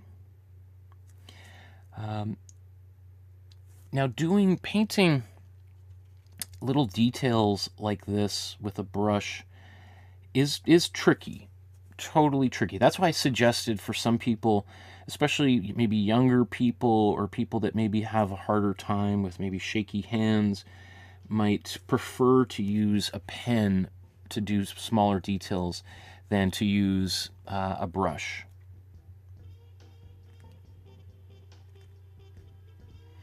I've done similar things like this in schools, like elementary schools, where I go in and do like a workshop with little kids. And one of the things that we will often do with that age group is either use acrylic paint or watercolors and then finish it off with a Sharpie. Now, Sharpies are great. The one thing with Sharpies, though, is that they're not made for artists. They're made for labeling a box while you're moving or whatever, or something in your refrigerators. So the problem with Sharpies is as time goes on, they start to change color, either become more purple or more green, which is kind of, if you think about it, a lot like what we just described here when we're mixing paint. Often because blue can be one of the more sensitive colors to light, and when that blue starts to go, often, or red as well, the color, those primary colors in there start to kind of fade, and the black starts to become less black, and the component colors inside kind of reveal themselves, right?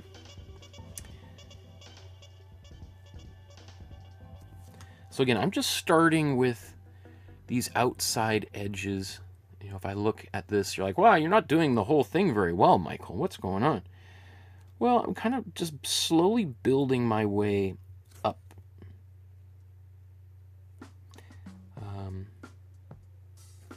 Anyone that has taken classes with me has probably heard me say, especially when it comes to like drawing, that my goal is to try to get, you know, I like to work on a painting so that the whole thing is sort of developing like a Polaroid picture all at once, rather than one area becoming finished. Like, so for instance, you know, if I technically said I wanted to be done in 15 minutes, if I spent the next 12 minutes on this patch of hair right here, well, then the last 3 minutes are going to be super frantic, and I might have the most beautiful bit of hair up here, and everything else would be unfinished. Oops.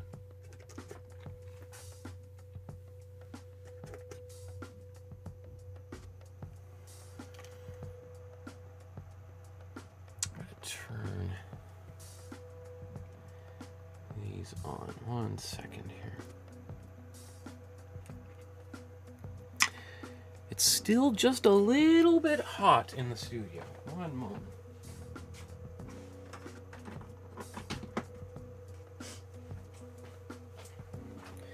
Boy, oh boy, I was trying to, you know, this summer I was trying to work on my graphic novel in my studio here, and it sometimes gets so hot. Come on.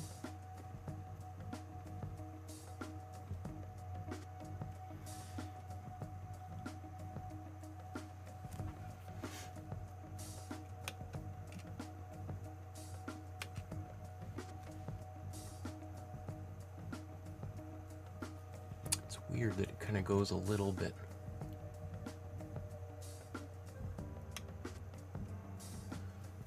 Lighter. Okay. Just gonna wait for a second for that camera to cool down a bit. And while that works, I'm just gonna kind of quickly do a little bit in the hair. Or you know what? I got this other view that is always there, but I sometimes forget to share.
I think I'm ready to put that back up here. So, you know, I'm kind of being a little bit sloppy because I'm going maybe a little bit faster. And that tends to happen. You know, when you go a little bit faster, you might lose a little bit of quality. One thing I would just suggest or just remind people is the opportunity to be able to turn the canvas to find a side of the brush or like a position for your hand that might be more conducive to painting.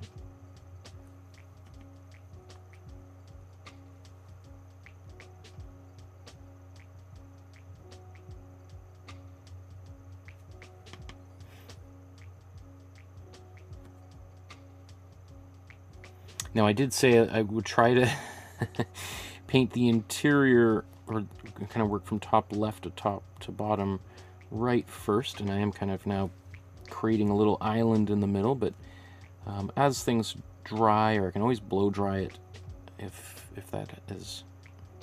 I have that access to that tool as well.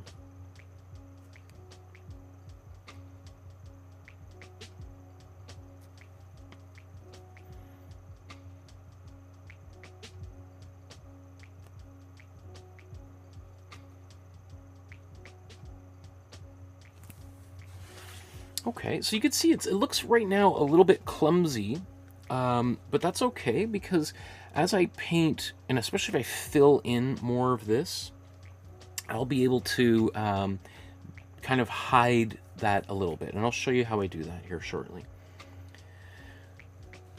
Okay, but let's move on to her eyes.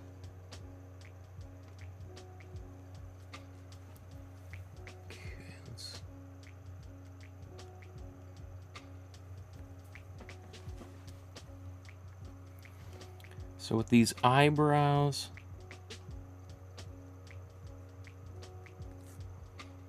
I'm kind of just painting kind of in these little brush strokes. I could maybe give it a little bit more of a sense of like hair.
So I'm just comparing my original outline here, because a lot of the original image is pretty hard to see. So I just wanted to see if I was kind of in the zone. It looks like I'm okay.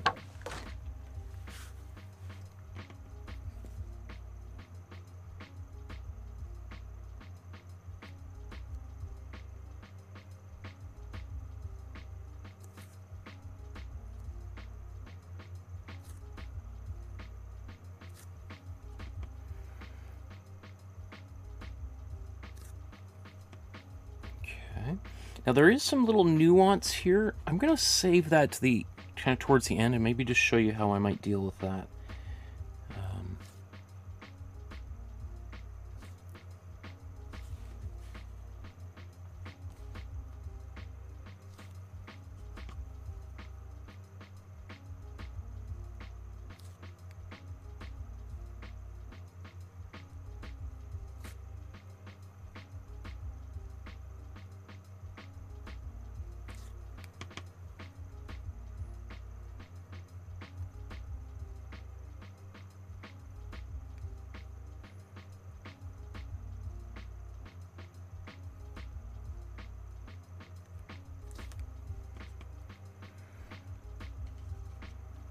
I should also mention too, you know, when I'm painting, one of the things I do is I take my brush and I spin it and pull it towards me to get a point. So sometimes if you're noticing as I'm painting, often I'm turning the brush in my hand to try to get that exact effect.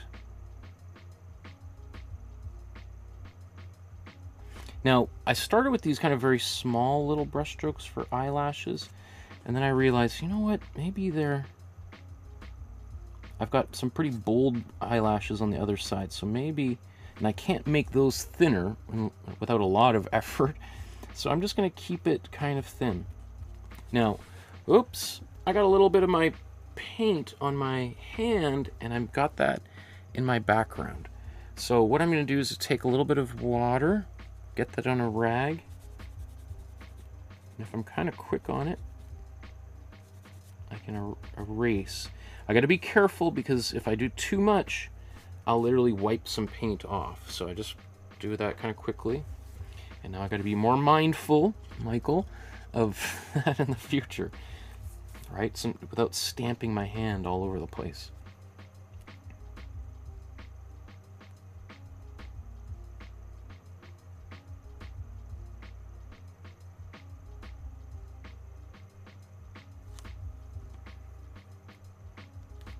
I just did it again.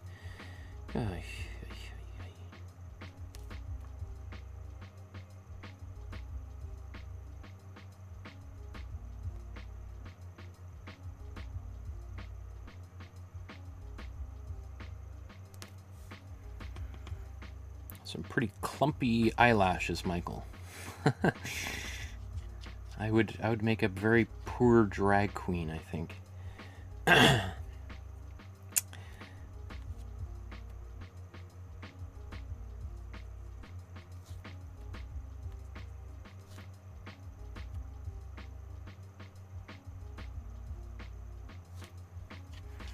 So I'm not even going to worry too much about how this looks at the moment. I'm going to keep on moving and get more of the face done here. As I said, like ideally I wanted to be done in about 4 or 5 minutes, but it'll probably take me another 15 to finish.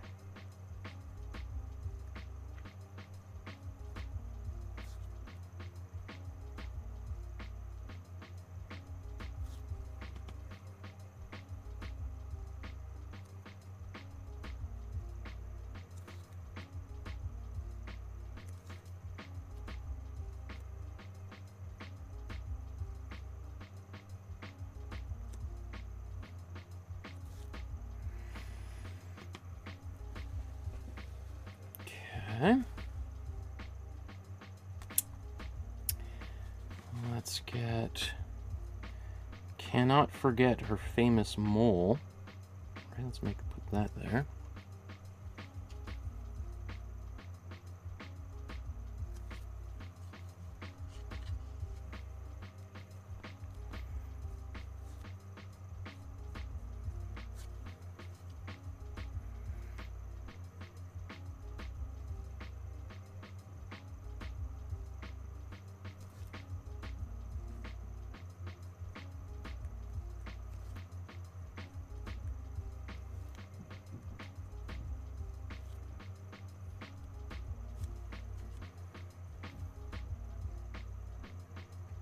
You can see I'm covering up a lot of the red that I put down there.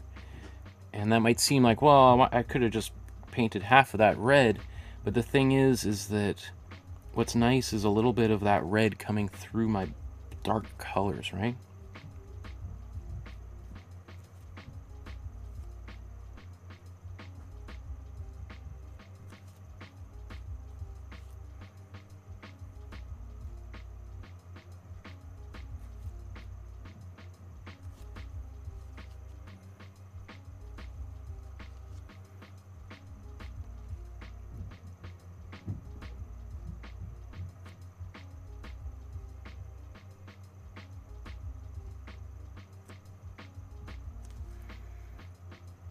Tops of those teeth.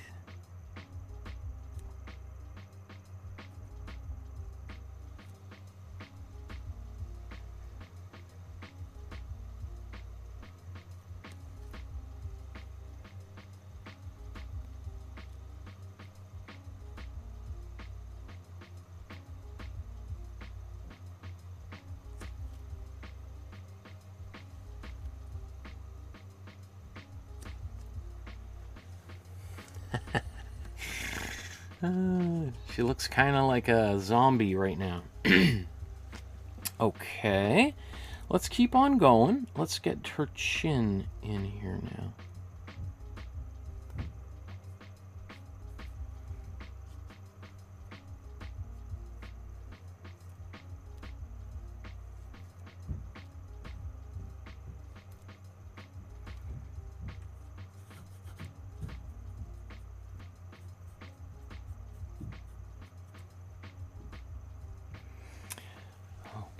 Okay, and now I'm gonna zoom out a little bit here just to show you kind of how I'm gonna approach this part of the painting.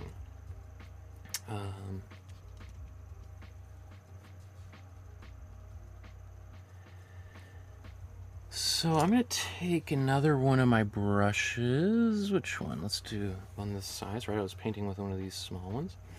I'm going to take a little bit of paint. In fact, I can even just take this paint that's on here right now. And maybe just clean that off and put that in the water for a second. Now, there's a few different ways to do this. We've done this with glazing in the past. We've done this by adding matte medium, so glazing fluid, matte medium, slow dry medium. They're all materials that you can mix into your paint that will dilute the paint and make it more transparent. And that can be a really, really helpful. In fact, maybe I'll do both. I'm going to do, the first one I'm going to do down here is I'm going to use a bit of a dry brush technique, as it's called. So dry brush technique is where I'm going to paint and I'm going to allow the brush to get dry, and I'm going to paint with the dry part of the brush. This technique is kind of most famously used by the great masters from China and Japan, who really used dry brush all the time. It's a tricky technique that takes kind of, they would take decades of practice. And so I'm just kind of feathering that out. One thing you can do to make the brush even more dry is to literally just wipe some of it off on a cloth. And that takes some of the paint off.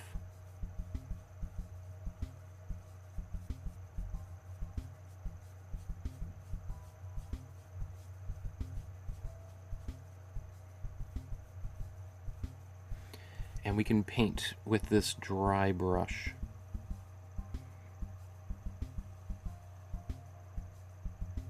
Right, my brush there's very little paint on it. So I can do things like getting in and around her eyes and maybe kind of just adding a little bit of softness there. Maybe I'll just keep on going. Let's do...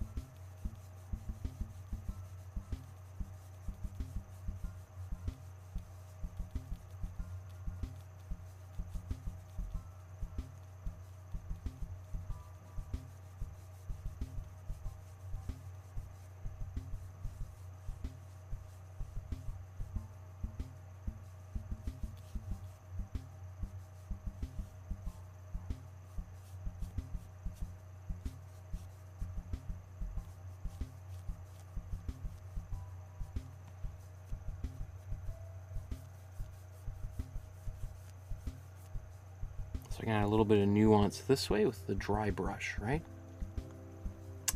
Let's just use a different technique maybe for the hair. So well, not the opposite. Well, it's kind of well, I don't know if is it opposite? I don't know. But let's take a little bit of this matte medium.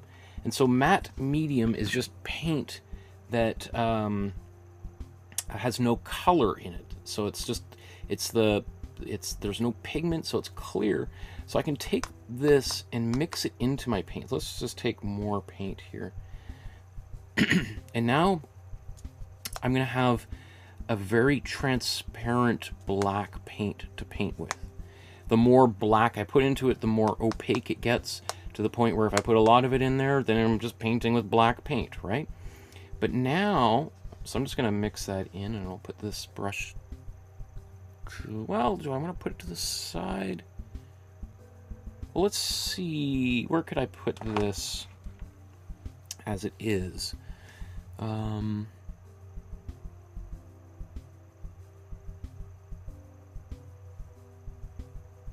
not really there in the original, but kind of just painting. Having a little fun. Let's go back up into her cheek here. Maybe I'll paint a bit into her hair. You can maybe more clearly see that. This area of the painting is kind of darker. Well, I guess maybe it's not that dark. Let's just wipe a bit of that away. Down here it's a bit darker.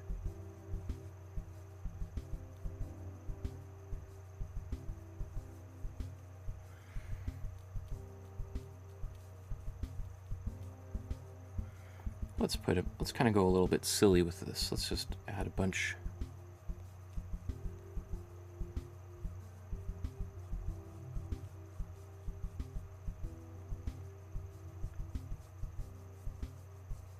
Oh, sorry, you can't see what I'm doing. That's not helpful. So there's the difference between putting matte medium in and putting white in is if I put white in there, I'm going to get a gray. This isn't gray, it's just transparent black, which, you know, might sound like it's both, it's lighter, isn't it? Yeah, it's lighter, but there's a difference between black and gray. And if you watch the first 5 episodes of the intro painting series, for the Master Study series here, we do a whole chart where we talk about the difference between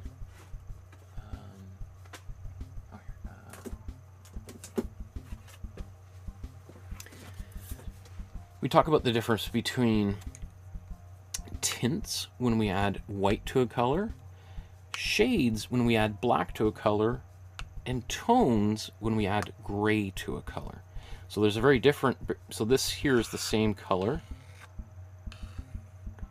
right? This is a cool red, and when we add white to it, or sorry, when we add gray to it, that's what happens. When we add black to it, that's what happens. So there is a difference, and you know, I don't want to overcomplicate things for people who are just like, oh, now we're getting more and more big concepts. Oh, you're freaking me out. But so, you know, I'm looking at this painting. What time is it? How about let's say 10 more minutes, and then we can. I think I can walk away feeling pretty good. You know what? I want to do. Before I wash that brush, I want to take a bit more of this. Just get a little bit around on her nose here.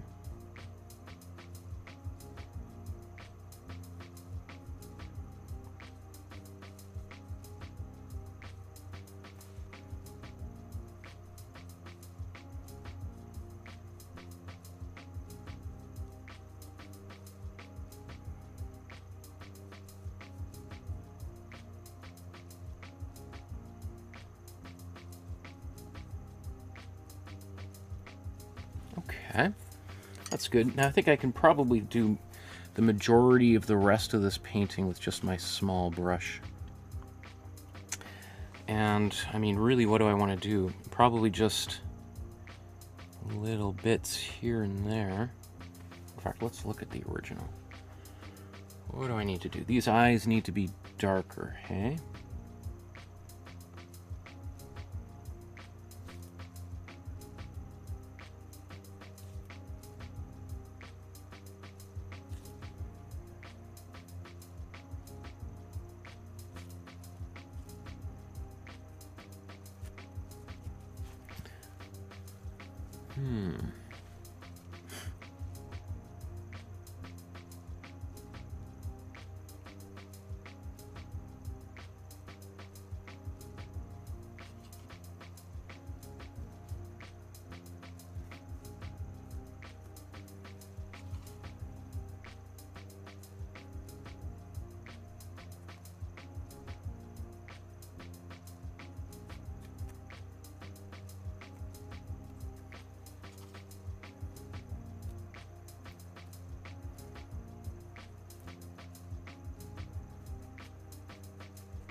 I'm going to go to a slightly bigger brush just to kind of load in some areas here that are just much more black.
And, you know, like, as I'm painting, one of the things I'm doing is I'm looking at the original and I'm squinting my eyes, like I'm pretending to sleep. And that allows me to kind of just see the darker areas more clearly. And I'm not perfectly accurate here either, and that's okay.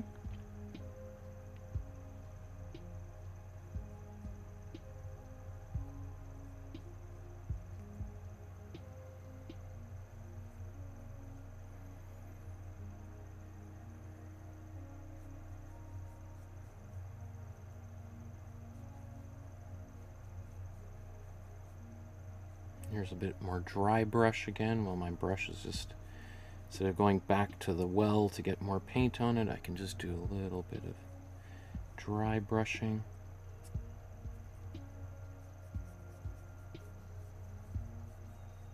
There's a little bit of her cheek showing through there.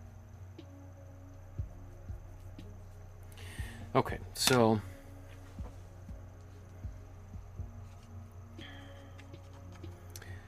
how much more do I realistically want to do here?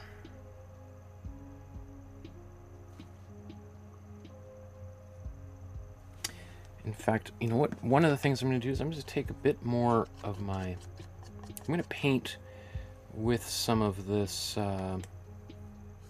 matte medium. Let's grab some of that, bring it in here. It's going to make the paint a little bit more transparent, not super transparent, but just a little bit lighter, so that the next few brush strokes are just going to be a bit more transparent and less heavy-handed.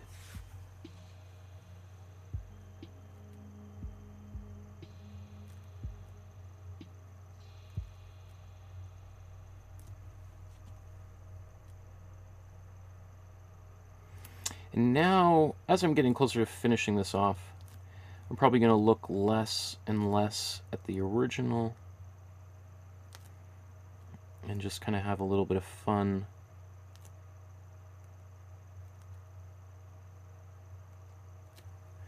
And will it look exactly like the original? Meh. I mean, depending on how important that is to you, right?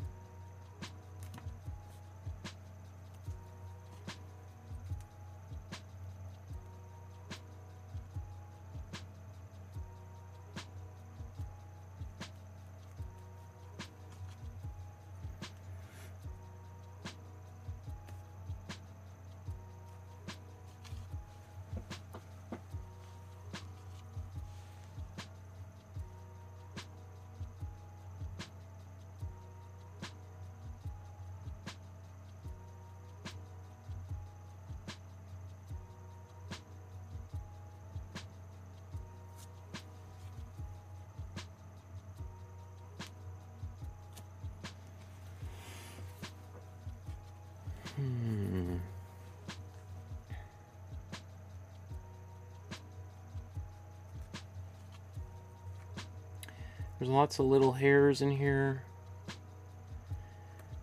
I'm gonna probably say, let's say that right side's done. Is it perfect? Is it as, you know, maybe nice as some of the other ones I've done in the past where I spent 4 hours on it? No. Ah! Look at that. I got a bit of paint right in the middle of her forehead, and I mean, maybe in my universe, Marilyn Monroe has a beauty mark right in the middle of her forehead, but I don't know, is that how everybody's Marilyn wants? But again, if you're just quick on it and you're kind of, you know, not too abrasive with your cleaning, you can erase those mistakes pretty quickly. But you kind of have to be on top of it. So that's why you kind of want to just be paying attention to what you're doing. Which is is easier said than done when you paint, because I think one of the joys of painting is sort of losing your attention as you into a work, right? You know what? I could let me see. I kind of want to wrap up, but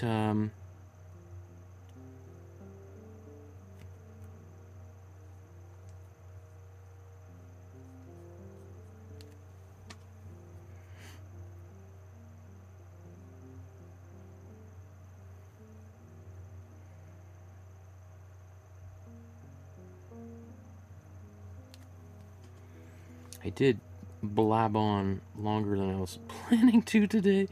I think if you talk to my students at Emily Carr, they're like, yeah, God, once that guy gets started, he's just, he will just talk and talk and talk and talk.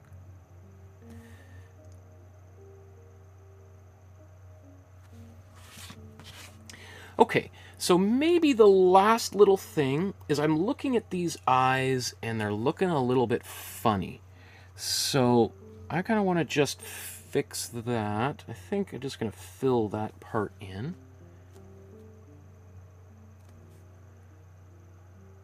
Feels a bit better. She does have, there's a little bit of her eyelid here. I'm just using some paint with a little bit of matte medium just to make it a little bit thinner.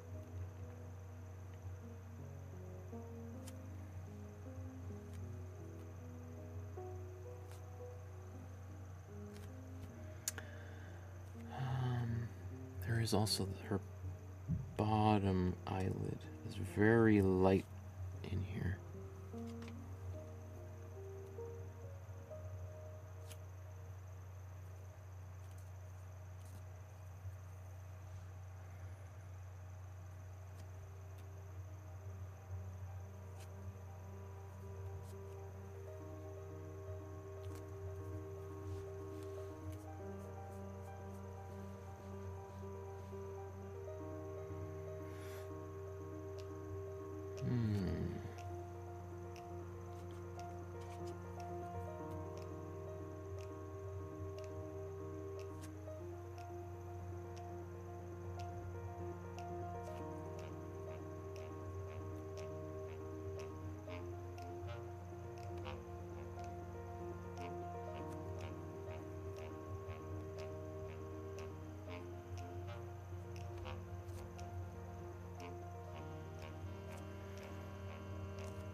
I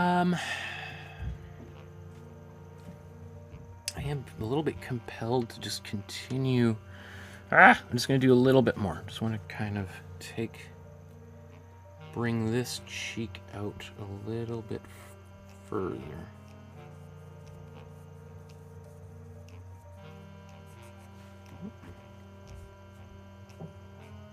Didn't like how that looked.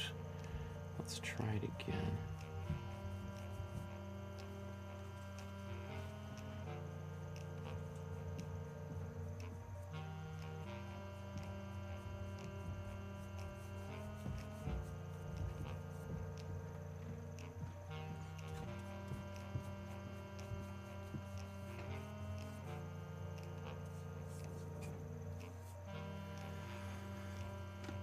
So I'm just using my matte medium mixed into the paint here just to kind of give a little bit more dimension.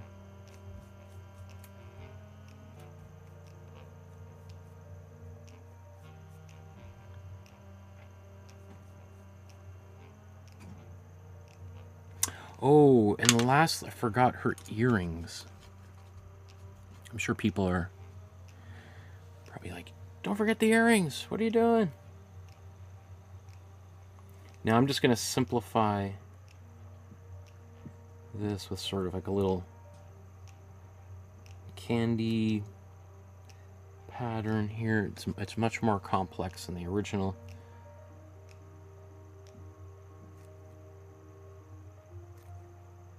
Little spiral shape.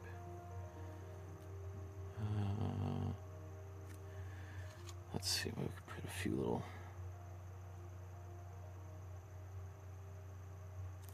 dots or something in there.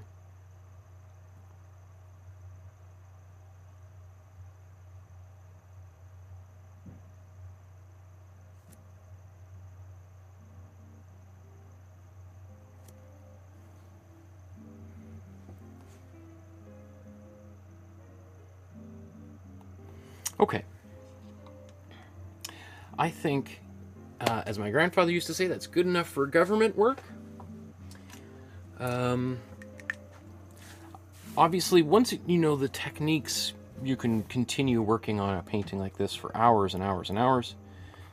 So, my name is Michael Markowsky with a Y. It's September 22nd, 2002. September already, can you believe it? Okay, so this original, and I always say like after Andy Warhol's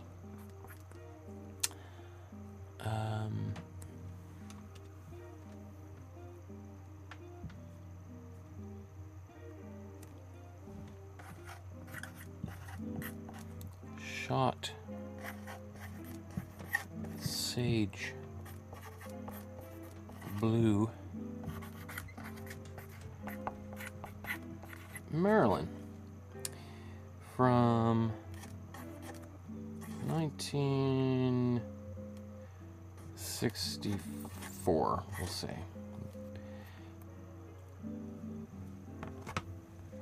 Okay.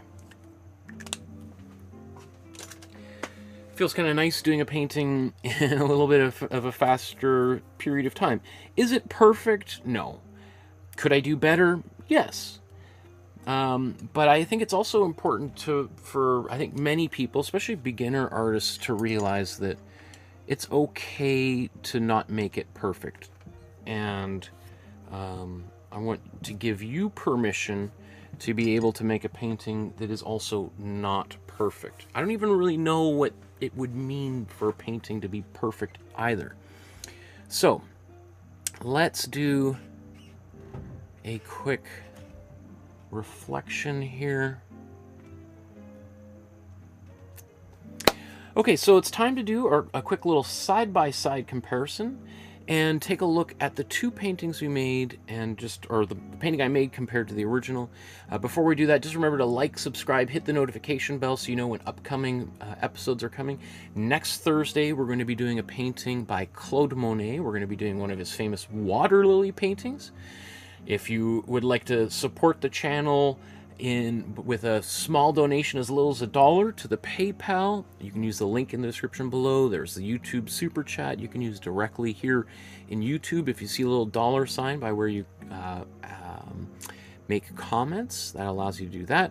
You can also do an e-transfer or send a laughing duck to to me, but I do teach at Emily Carr, but don't send mail to Emily Carr because I'm not always there and things can get missing and people have sent stuff in the past, and it's a big mail room. There's a couple hundred other teachers and staff and things go missing. So anyway, let's go back to the original. Where is the original here? Okay. And then my version. Okay. Well, overall, like for instance, if we just look at the colors, I think the colors are pretty accurate. The background I'm super satisfied with. Her collar I'm super satisfied with. The color of her hair. Remember I said I was afraid it could be a little bit too dark?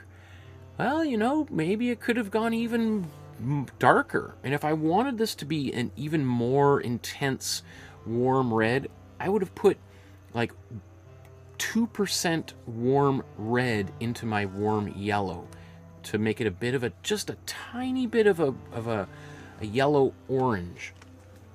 Let's see what other thing. Her skin color, I could maybe have put a little bit more red in there to make it a little bit more warm red, to make it just a little bit darker. I don't know, I think it's fine.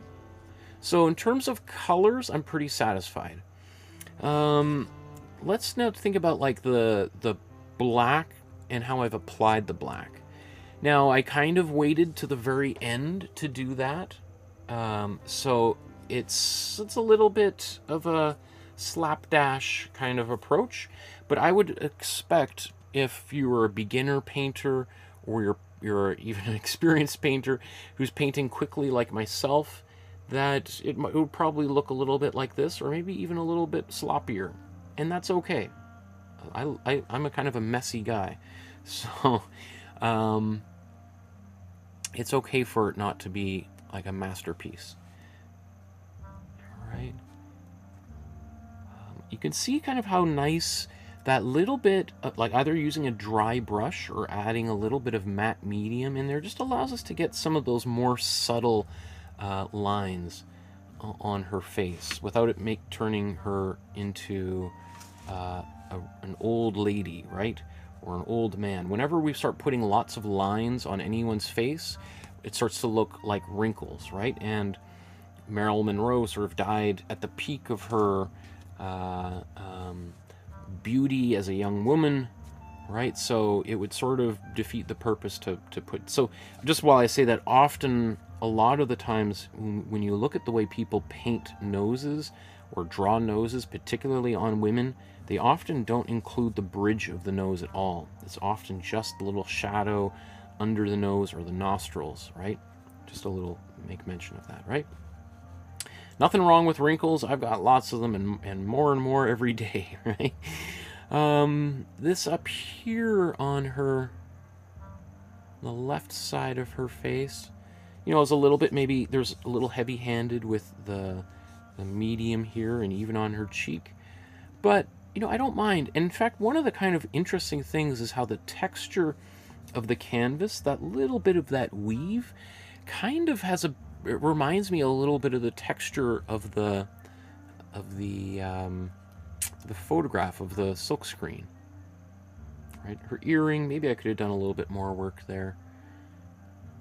As we just come up here, yeah, it's that kind of a big blob of black there. We could, you know, if you're really unhappy with that kind of thing, you can fix those areas by I could put some white on there, paint it out, put the yellow back on top, paint that, and then it would be like nothing ever happened there. And like, but you know, it's one of these things that I always feel kind of when I'm looking at the painting side by side to the original. Sometimes you're just like, all you can see is the things that are wrong, that didn't turn out the way you wanted. And then when you put the original away and you just look at your own painting as it is, often it just starts to improve, like it kind of blossoms, and then you start to feel happier and happier and happier about it. And when I just look at it on its own, I'm like, wow, it looks great, I'm really happy. I look at the original, oh, not so happy. Look at it on its own, happy, right? And just keep that in mind, that the painting starts to take on a life of its own, as it should, right? Because unless you're planning on hanging the original next to it, it doesn't matter what the original looked like. Okay, well, my goodness, there are so many comments in this chat. Oh, Ravi was asking how my summer went and how the graphic novel's coming. Graphic novel's still got a lot of work. I'm going to be working on it all fall, much to the chagrin of my publisher, but that's just the way life goes, right? Sorry, I'm sure there's tons of...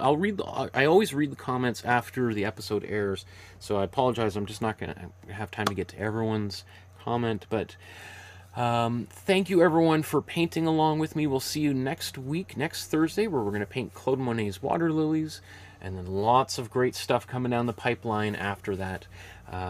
So remember to hit that notification button here inside of YouTube. We'll see you guys all again in another painting session. Have a great afternoon, everybody. We'll talk to you again very soon. Good night.